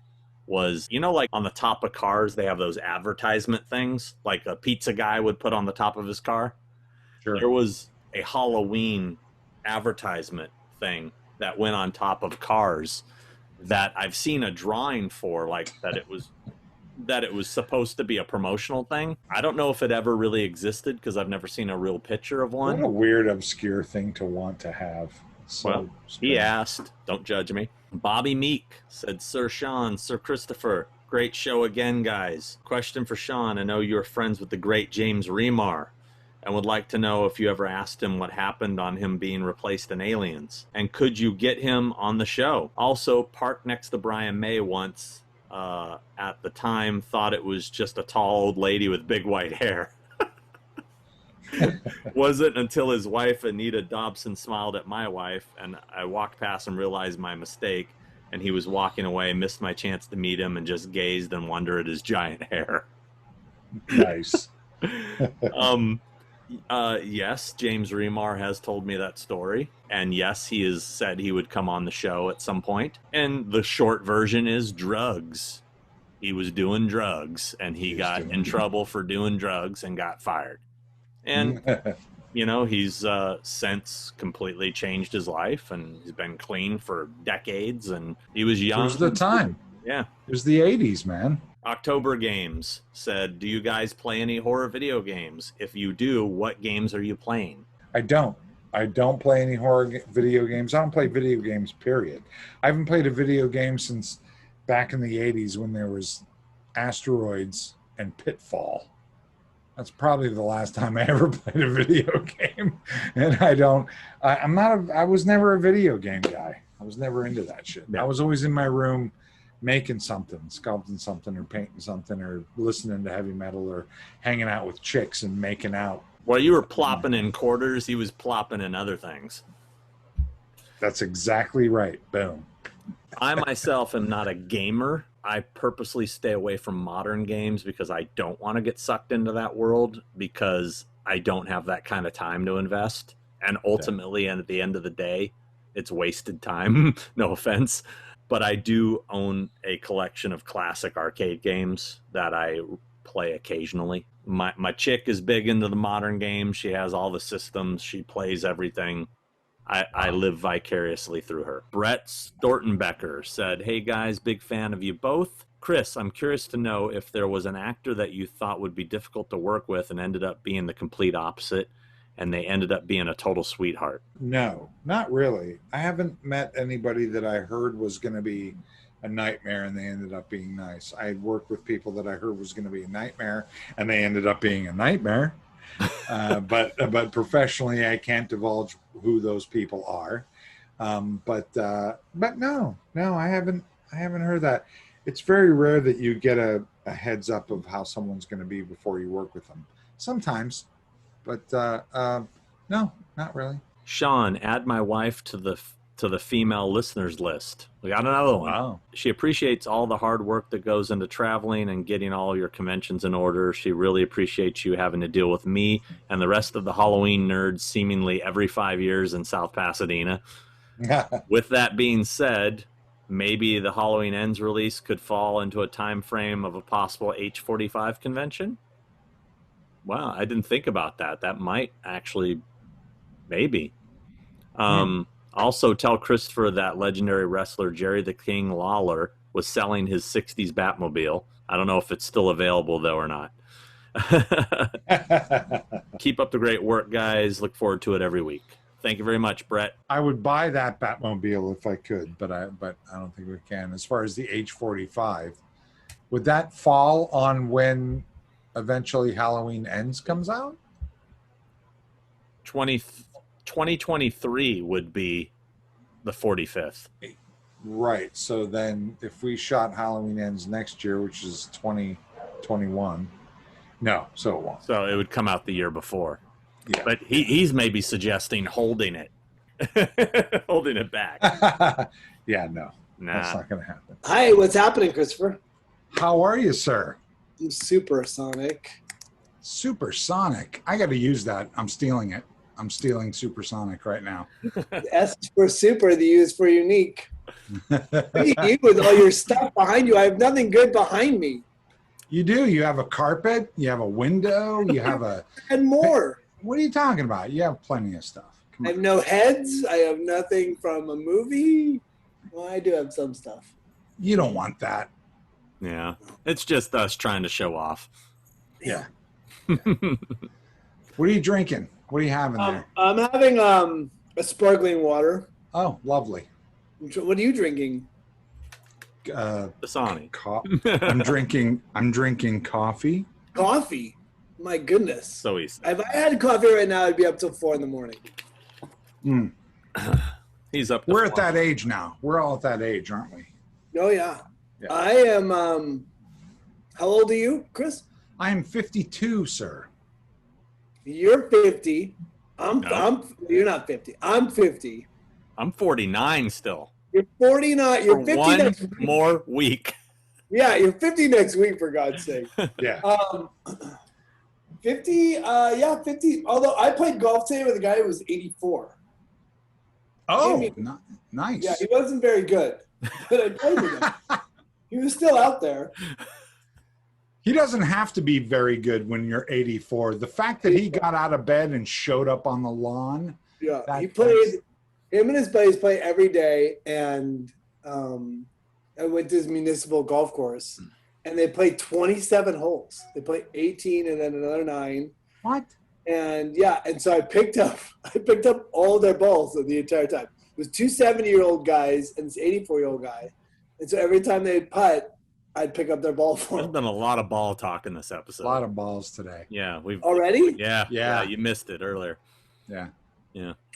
Well, I'm into balls. I mean, what do you want to talk about, fellas? I'm down. 50 years old, your balls are different than when they were 24. Well, apparently Sean's are.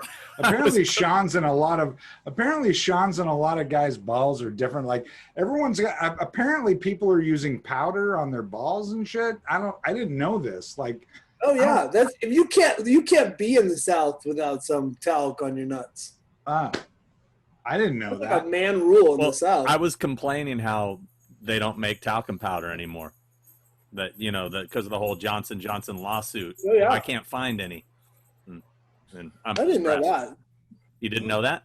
No, I didn't know they didn't make it. I mean, I knew there were some health issues, but I didn't know it discontinued. Yeah, they discontinued talcum powder. Gold Bond's still out there. You put some fire on them nuts. What, Gold Bond? Yeah, Gold Bond powder. I don't like that They stuff. I Jam tried. them up, slap some Yeah. powder on them. Yeah. Oh, I they'll used keep Gold you- Bond they'll keep you on awake. Mike Myers, not the Halloween Mike Myers, the comedian. Oh yeah, I used- Michael. Oh yeah. I used to use Gold Bond on him on Austin Powers. I did the couple Austin Powers movies, Right. and he had to wear, the fat suit with the fat bastard and stuff. Sure. I used to use Gold Bond on him so it wouldn't chafe him. Chris, who's the sweatiest dude you ever worked with? The sweatiest dude? I mean, that has got to be your nemesis, right? I mean, people have to know at Yeah. home when Yeah. you put prosthetic on, it's glue, and if you sweat, Yeah. it just comes off. Yeah. Oh, Jesus. Who I had don't the want to I'll tell you incriminate anybody. It's unprofessional to talk about. Yes, I understand. I'll talk about that. unprofessional to talk about the actors that you work on, as much as I would love to. I will tell you, Tom Arnold and I did a movie called Pool Boys. Speaking of Pool Boys, I hung my nut out in one of the shots because I thought it was funny. I have lived to regret it since. But there's a scene in Pool Boys where I'm talking to this woman, and my nut is sitting outside of my my boxer shorts. Anyways, Tom Arnold's in that horrible movie. Did you do it on purpose or was Yeah, it yeah. accident? I thought it was hilarious. Oh, okay. But it's amazing how many times I do something that's funny that's actually a poor choice. And Tom Arnold's in the movie. We shot it down in New Orleans, and he was the sweatiest dude I've ever met in my life. He sweat like he was in a pool. Like it was a lot. Yeah, no, And I I had think he plenty. would tell you if he was on the. I mean, if he was here, he would say it. I don't Right. feel like I'm. Right. I don't You're feel not like I'm you're, throwing you're the not people talking out. out of school. He'll admit. No, I think Yeah, he would. yeah. I wouldn't be embarrassed to. Yeah. To say it to his face. No, I've had plenty of actors that are sweaty messes. Like it's Let me ask you another question. Yeah. Do you, and Sean, this for you too. Don't you think most actors are awesome? Don't you think most actors are Most like are. good? Most. Most. I'd say in my career, I've met very few complete assholes. I've met quite a few, but I would You say have not. I have, Wow. but I do agree that most are very good people. Most. There's a very I small. disagree. Okay. You disagree? What's your definition of complete asshole? That's my question. Well, 100% Like abusive, just No, mean, like the clearest definition for me is that if you're rude to somebody below your status, you are the worst. Meaning, if I could go on and on. I could Yeah. I could go forever about that. really, Oh yeah. Oh fuck yeah. Oh, 30 years I've been doing this shit. I can go on and on. I can name you with the fingers I got. Within that, I can name you the people that have been cool. Most no, Yeah. No way. I call bullshit. Okay. No way. All right. Am I now not on that list? Am I now not on the fingers? Just because I call bullshit, I'm now. No, you're not on the fingers. You're not on the fingers. You're already like. You're all right. You're cool. Okay, I'll do your prosthetics for free anytime you. Oh, good. I think, Sean, how many people do you think are bad dudes or chicks? I mean, I could name a lot. A lot? Yeah. I've seen some horrible shit. The way celebrities treat people at conventions, the way I've been treated by some celebrities. It's Well, you have a story of celebrities you share with me that I would never share. That was pretty gross. That event, we just talked about it off air. Yeah. You don't even know what we're talking about. You can cut it. I mean, Yeah. but that to me is gross. That's like that's bad humanity. And quite frankly, I'm so tired in this country with bad humanity. Like, I'm right there with you. We talked about that earlier. We just talked about this earlier Mm. before you came on about how I'm a sensitive guy. Like, I'm a sensitive guy. I'm overly sensitive when it comes to outside, like politics and people and the way people treat each other and the way we do things. And I admit I'm overly sensitive. But I don't think there's anything wrong with that, first of all. Right. But we talked about this. I'm so done with the way that we all treat each other and the way that things that we're just accepting as norm now. And like, I don't know what happened. Like, we're just so out of control, you know? I know what happened. The invention of anonymous critiques, anonymous snarkiness. If you're on Twitter and you have 180 characters. And So social media, you mean? Yeah, because you can speak without ramifications. You can speak with dehumanizing people, and that just carries over into life. And I just think for as long as we have, like, I would never, I try as hard as I can when tweeting to say, would I be able to say this to the person's face? I mean, I try to frame what I'm tweeting in that sphere. Right.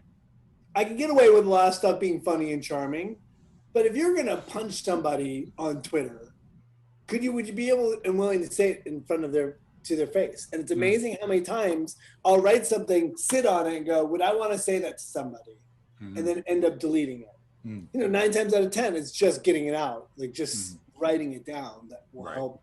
Well, that's one of the reasons why I'm not even on Twitter. I quit Facebook 5 years ago, for the sole reason of I don't want to be in that position where I have to sit there and think about that. Yeah. I don't want to have to go, can I say that or should I say this? I don't want to do that. I don't want to live my life that way. I don't want to even be in that position. I want to be able to talk to somebody face to face or on the phone, whatever, and say what I need to say. But I'm not gonna. I can't. I'm just not interested in it. I don't. Call me, okay, I'm 52. Maybe I'm the fucking old guy in the room. Get out of my lawn, you sons of bitches! Yep. Exactly. Like, I don't want to do that, man. Like, I don't know. Whatever. Anyway.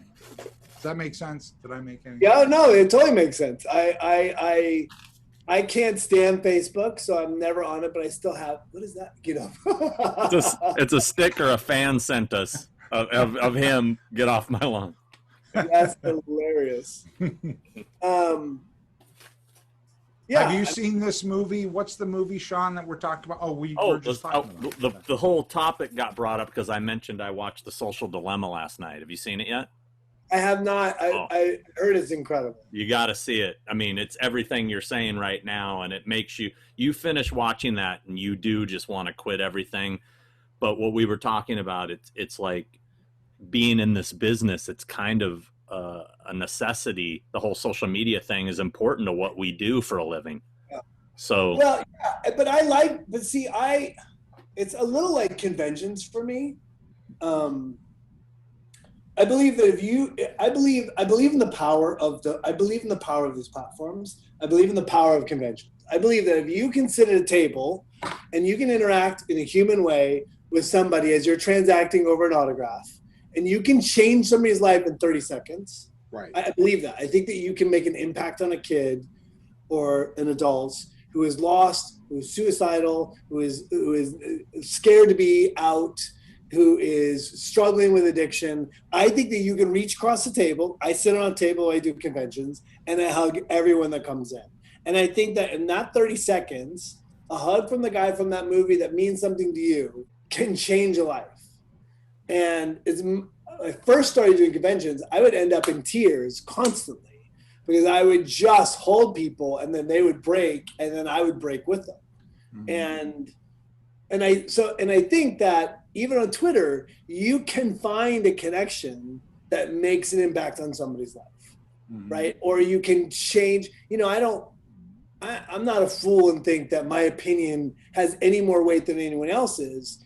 But if you have 300,000 followers and you can point out the idiocracy that's happening in the politics or the absurdity of, or talk about the pride of being in the USO and supporting the men and women on our front lines, then you're shifting the balance in a good way. Do you know what I mean? Like, yes, it's good to tell people you're going someplace or to use it to like try to push something that serves me. That's definitely part of the business. But the idea of the ability of being able to like just change somebody's life in a positive way is like a power if you have the ability to appreciate it. Yeah. And recognize it. Yeah. Recognize it. Yeah, you can do good with it.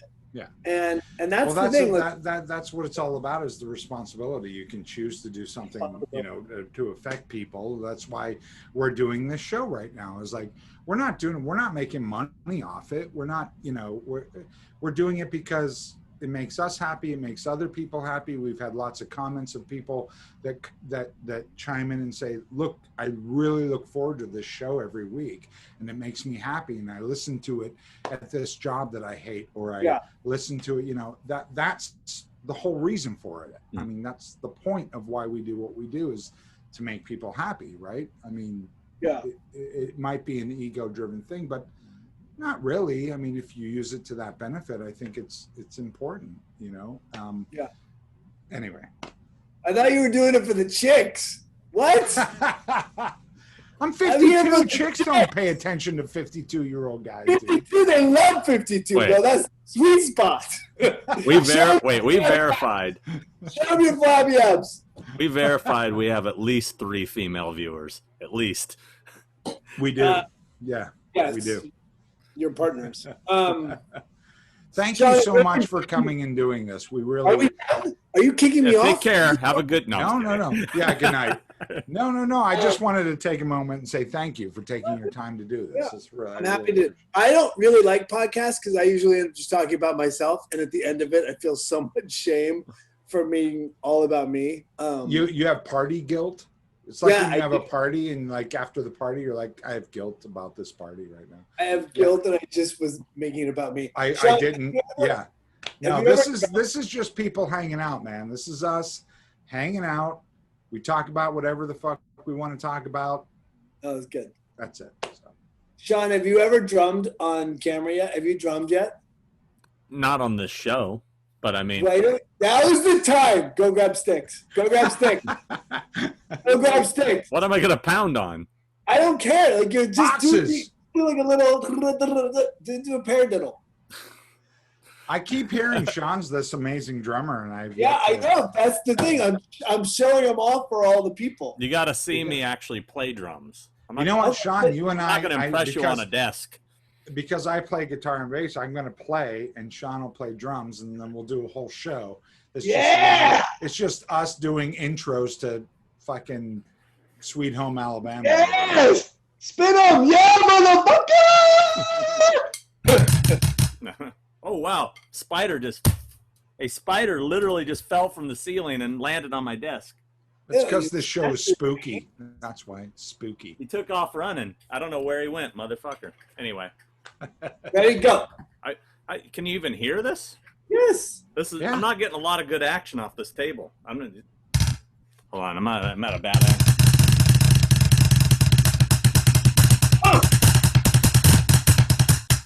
I don't know. There you go. I don't know. That isn't going to impress anybody. You did Yes, a little. it is. You did a Now little they Neil, know. Neil Peart there. Oh, Neil that ain't Peart. happening.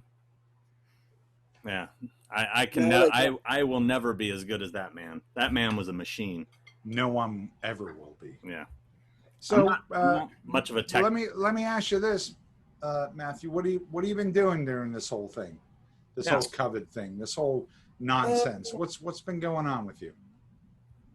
It's a good question. We did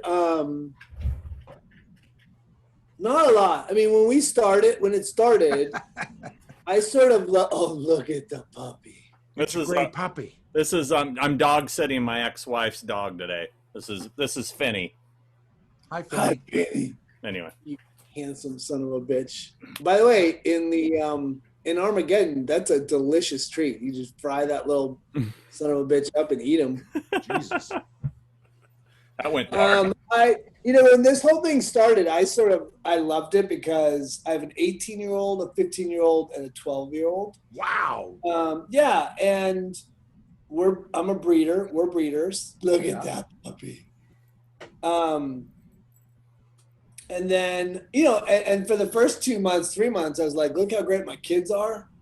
Look how great we're handling this as a family. We're eating all our meals together. We're watching movies together. Right. And then it dawned on all of us that just was never going to go away.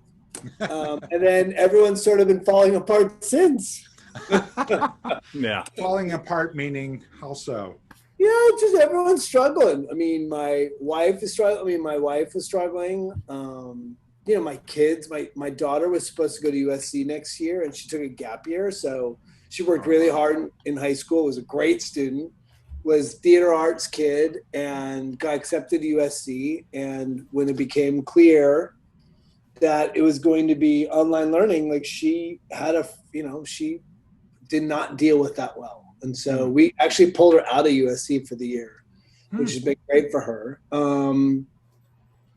My 15-year-old is like, listen, when you're raising young women in the era of Million Women March and whatever's happening in the White House, like there's real anger, real fear, real, like we're raising this generation of young women that are warriors. At least my kids have turned into warriors. And, and so there's a lot of like agita and fear in their daily lives. And, it expresses itself in really difficult ways sometimes. So, my 12-year-old son plays sports all the time and there are no sports.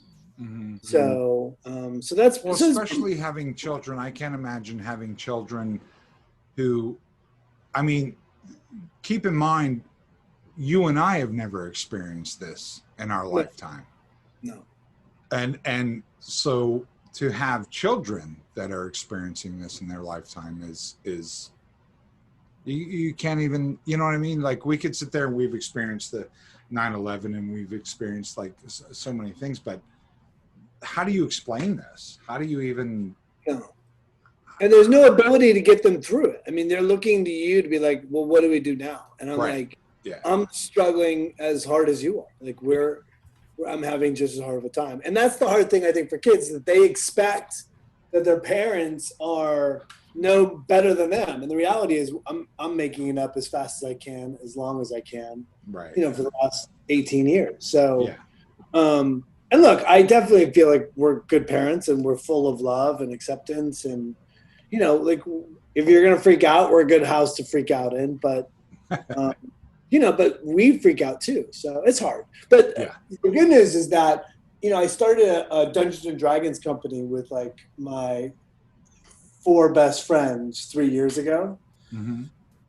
And so it's called Beetle and Grimm's. And so I've spent the last, 6 months building a project for Beetle and Grimm's. So I've been the leader on a project, which has been great. Nice. Yeah. Sorry, I'm fighting the spider while we're talking. Yeah. I was like, what the fuck are you doing? It came running out, and then I tried to get something to get it, and then it ran back in. Anyway. Sorry. So What do you- you're a big Dungeons and Dragons guy. How long have you been doing that since forever? Or? Yeah. So I played as a kid. As a young, we started playing when I was 9. I stopped when I was, when it became clear that maybe chicks didn't dig the Dungeons and Dragons. Kind of When like you're- liking Rush. Like it's like liking the band Rush, where you're like, I love Rush. Oh, chicks don't dig Rush. I need to not like Rush for a while. Slap in the back. Slap in the back. So junior high school, I stopped, and then at 21 years old, I was at Circle in the Square Theater School in New York with a couple of guys. We started playing again, and we've been playing ever since. So 21 on, we've played together, and we're all sort of going through a midlife crisis. We're all, 4 of the 5 of us are married. We all have kids, and we all have relatively successful careers, and we were just looking for something else to do. No, I don't really know much about your company. So is what you guys create, are they kind of like expansion packs onto the other game, like your own campaign kind of thing? Yeah, kind of, yeah. So basically what we do is, Dungeons & Dragons releases a book 3 times a year. That book is 250 to 300 pages long. That's an adventure. And that's it. That's all D&D is. They give you this adventure. And then that DM, the person that runs that game, takes that book and basically runs people through it. It's a long story included in the 300 pages. And basically what we do is that we go out and create a boxed edition of that book. So the way it was first pitched, the first meeting we ever had, my partner Bill said, here's my idea. If you love Pearl Jam, right, you're going to buy the CD, right? Or you right now you're going to go out and buy the vinyl. Like a real Pearl Jam fan will go out and buy vinyl to support the band that they love. But the ultimate fan will go out and buy the boxed edition of that Pearl Jam, album. And so we are that boxed edition for Dungeons and Dragons. Everything that you need to have a great game experience is included in one box. The boxes are $500 each. So they're highly collectible. They're numbered editions. They're bespoke. They're beautiful on the inside. And we deliver a lot of bang for the buck. None of us have quit our jobs. So all the money we've made has gone back into the company, and every single box we've ever made so far has sold out. So, we're doing really well. So are you having to license that stuff from D&D then? And yeah, so we're a licensee, and we go out and, everything gets approved by them. But we sort of, we go out and do crazy things. Like we try to figure things out as we go along, right? So some point, we actually went to a special effects house and said, hey, can you help us create, what was it? We wanted them to create the Hand of Vecna. Could you mass produce a hand? Was what we were looking for. And it wasn't really in their wheelhouse, but, but we were always looking to go out and create, we just did this adventure called Curse of Strahd, which is this legendary vampire edition or adventure. And we went out and found somebody to create 5 finger puppets, really creepy finger puppets. It's sort of this fun thing for the DM. We're hoping the players love it, but it's just kind of, I don't know, we're guided by what we think would be fun, and we put it in a very expensive box. That's awesome. It's really cool. It's cool. I know absolutely nothing about Dungeons. I know nothing about it. I played up until I was about 13, I think. Yeah, that's most people. Yeah. But the reality is, look, D&D is having an unbelievable resurgence. It is. I don't know if it ever went away, though, did it? It did. It did go away. It did go away. Yeah, it didn't do well. For a little while, they sold it. They sold it basically to Hasbro that bought it for a song. But it didn't do well. At some point, there's a fear factor getting involved in the game because it feels like there's a lot of rules. And at some point there was game mechanics, like they're on 5.0 now. And at some point the game mechanics like sort of thwarted new customers and new players. And now the game mechanics are incredible. And, you know, it's in the zeitgeist, right? I mean, Right. Stranger Things, and it's back in its hip. And, you know, look, people want to we're talking about social media, people want to get away from those, you know, empty interactions. Yeah. And sitting around the table telling a collective story for Yeah. 9 years with your best friends is just sort of an awesome way to spend a life. Right. Yeah, I just noticed there's a I don't know how new it is, but I just noticed it the other day. There's a D&D, a dedicated like D&D store by my house. I never noticed it. Yeah, I don't know if it's There's new. there's one here in Burbank over on, I don't know what it is, Burbank Boulevard. Like there's one right near here that they have a huge, people are there once a week or whatever it is a week. Like They'll get together and play and play war games. They'll play all kinds, and that's it's the same thing as going to a bar for some people, or going to watch football or a baseball game, play softball. I mean, you're going to a game room and you're playing the game and you're using your imagination. I mean, the funny thing is that, you know, Chris, if you ever played, you would love it. It's using your imagination. Yeah. It's, you know, and teaching my kids to play. You're teaching kids teamwork, how to work together as a team to beat something that's evil. Like, it's the idea of what's good and evil. Right. It's using your brains. It's storytelling. It's like sort of the great things that make, you know, for me, it's what makes life fun. I mean, Dungeons and Dragons, theater, like all these things in my life are the things I love. So it makes sense for me. But you love the game. It's awesome. I would love to give it a shot. I have a hard time. I'm a lack of patience guy. I don't have the patience for some things. Like, I'm always like, what? How much? What do I got to do? Fuck it. Never mind. Like, I need something that's like, I get it. I got it. I got it. What do you do for fun on the weekends? What do you do for fun? I work. I'm a workaholic. No, I sculpt or I read. I'm an avid reader, and I love to sculpt, and I love to I play music. I play guitar, and like that's just my thing. I can go play a song. Good, play that song. I can read a book. I can sculpt something and see a tangible, you know, it's right there. I sculpted it. There it is. Like all the stuff behind him. Yeah, all this shit. Chris, did you start out as an artist who ended up in the horror or special effects world, or were you? How'd you get where you're at? I've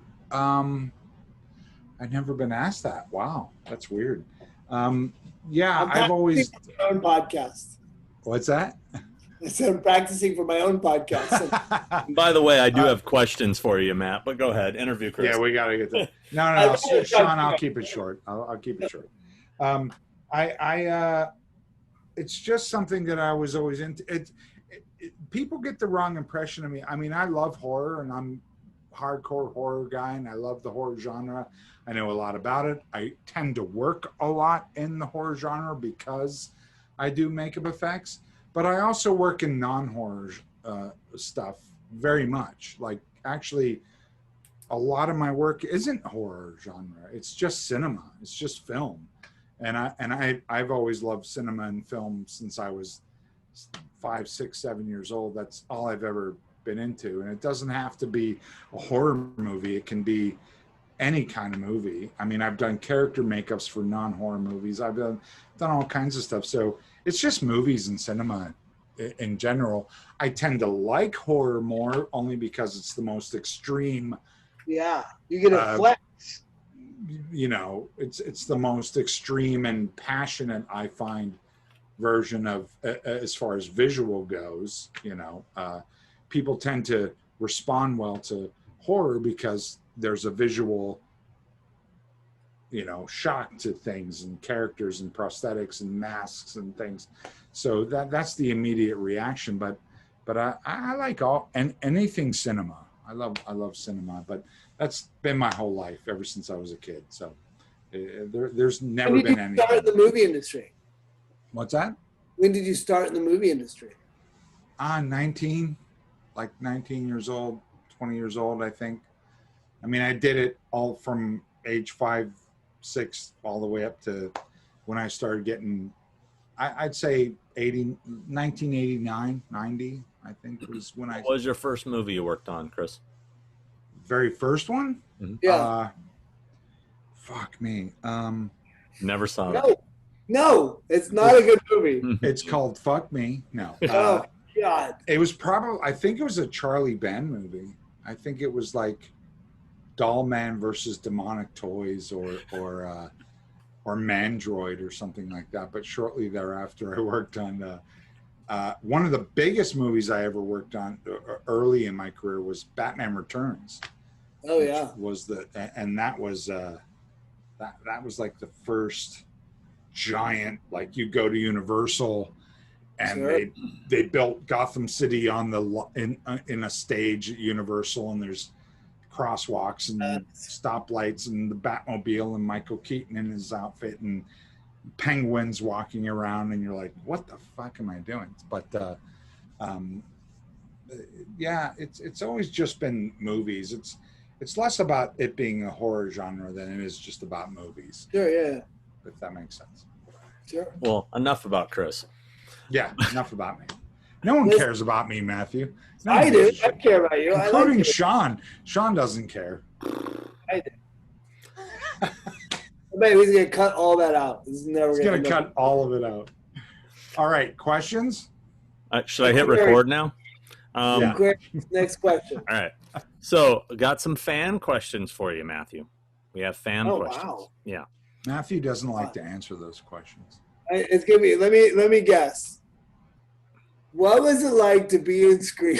How was it when you kill Sydney? Are you in the costume or is Skeet's character? No, we celebrate your entire catalog here, Matthew. Okay. Not just Yeah. horror. Yeah. Oh, your entire catalog. In 13 Ghosts, what was it like to be killed? I worked on 13 Ghosts, by the Yeah. way. So Howard did the makeup on that, right? Yeah, yeah. Were you I in the worked- shop then? I worked for K&B. Yeah, I built a lot of that stuff in that movie. was And also, you were in a movie that my friend wrote. You were in Without a Paddle. Oh yeah, Steve That Brill. My buddy Mitch Rouse wrote. Oh yeah. Okay. Yeah. Mitch. So Yeah. he wrote that movie. But anyway. Oh, that's fun. I will tell you, can I give you my one story recently about having prosthetics done? Yes, please. I just recently did a full face cast, and I will never do it again. See, that should never happen. But it didn't do anything wrong. I just got in the cast, and Freaked out. I got through it. I didn't freak out, but I got through it. But it was a very concerted effort. It was very, very. So everyone should know when you're doing a cast. I don't know if you guys have ever talked about it on the pod, but I'll talk about it. So basically, what happens, and I've done it twice. The first time I did it for Scooby-Doo, I think I've done it 3 times. I didn't even flinch. I was like, I think I fell asleep. It was so easy. But what they do is and you'll correct me if I'm wrong, they slick your hair back.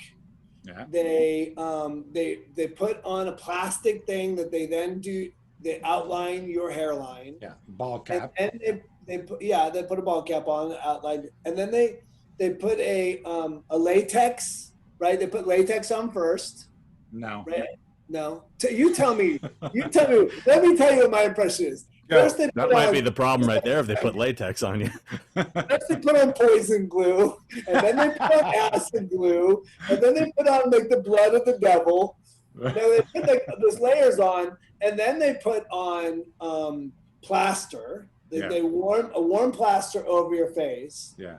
and then they put it's thick. It's like this thick, and then they put on cast material as it's drying, and they're patting you down. Your entire mouth is closed, and they have a little thing for your nose, and it's like it ends up weighing like 18 pounds.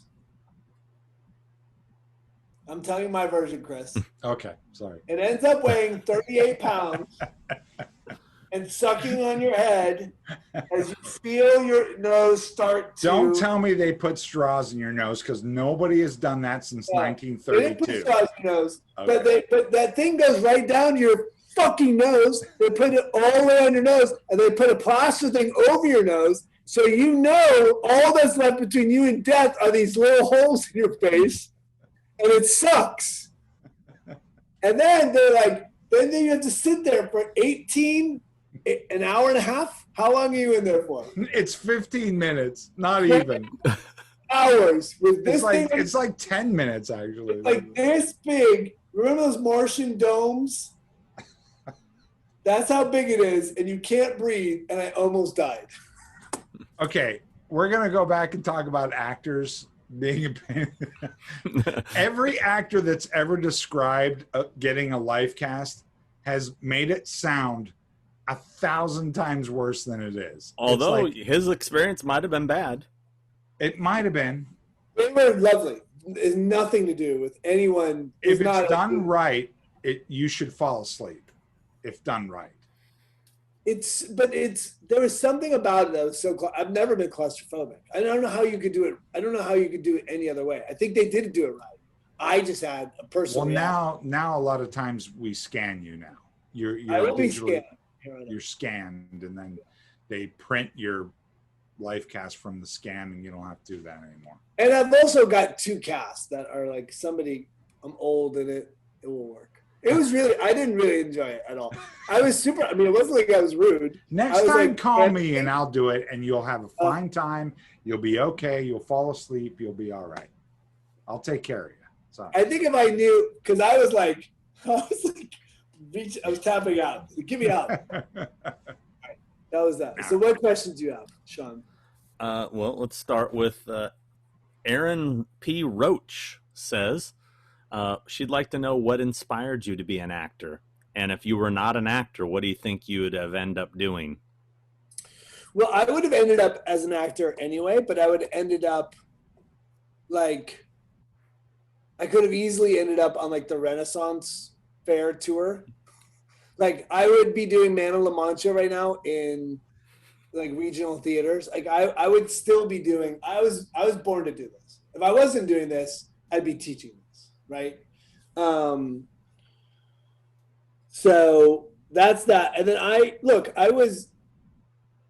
high school was for me not a great place. I had a severe learning disability. I was obese. I had glasses and braces, and I did not do well in high school. And so for me, look, the only place I was ever exceptional at anything was in an acting class. And it's amazing how powerful a moment is when a teacher says to you, hey, you're pretty good at this. Or your mom and dad are like, wow, that was awesome. And that sort of that little bit of support from people when I would act, changed my life. And look, eventually I hit puberty and my learning disability didn't go away, but I sort of overcame it. And, my teeth are straight and the braces came off. So life got better. But, 7th, 8th, 9th, 10th grade were all really, really brutal. And I found my tribe in a theater club, in a theater class.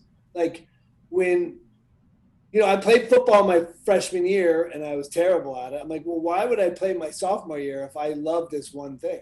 And, I would go to school early and build sets, and then I'd go to rehearsal after school. And after rehearsal, I would build the set again. That was I had teachers I'm not going to stop you, do whatever you want. And so, and I was I like to work. And so I would produce plays as a sophomore and junior. I competed in my community.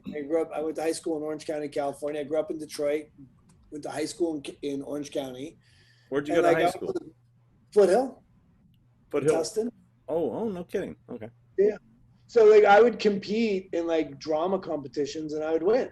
So all of a sudden now you're competing against other people like you and you're winning and you're I love this. And so I just never stopped because I was I could go to college, but I didn't take the SAT, so I'm going to go to junior college. And when I went to junior college, and I barely got out of high school because I struggled. And then junior college, I had like in 19 units, and 17 units were theater arts, and I failed the other class. And at some point, my mom and my dad were like, "What are you going to do with your life?" And I'm like, "I think I want to go to New York to go to acting school." So I did. I started a theater company when I was 18 years old. I started another theater company when I was 21 years old, and sort of like all I ever did. So if I hadn't been successful, if I hadn't ever got a job, I'd still be doing it in some random location. Right. Okay. But did you have any other interest in, like, let's say, take that idea. It's all you ever knew, and that's all you were ever going to do. But was there something that you had an interest in besides that? Like, I don't know, making pizzas. No, not really. I mean, not really. Look. That was your thing. That's it. Yeah. I mean, I got a job at Elizabeth Howard's Curtain Call Dinner Theater in Tustin, where I was a busboy for 3 years. That's awesome. And it was my way to get on stage because I thought they would let me audition. And then if I got on stage at Elizabeth Howard's Curtain Call Dinner Theater, Right. that would be making. Right. I mean, my definition, like I did a Miller's Outpost commercial and I was like, I got paid like $400. I'm like, dude, I made it. I did a commercial. Yeah. Like, I was like, this is as good as it gets. Yeah. Plus, it was Miller's Outpost. Miller's Outpost was pretty lit. It was pretty. That was the shit. I bought all my threads at Miller's Outpost. Yeah, I did too. Yeah.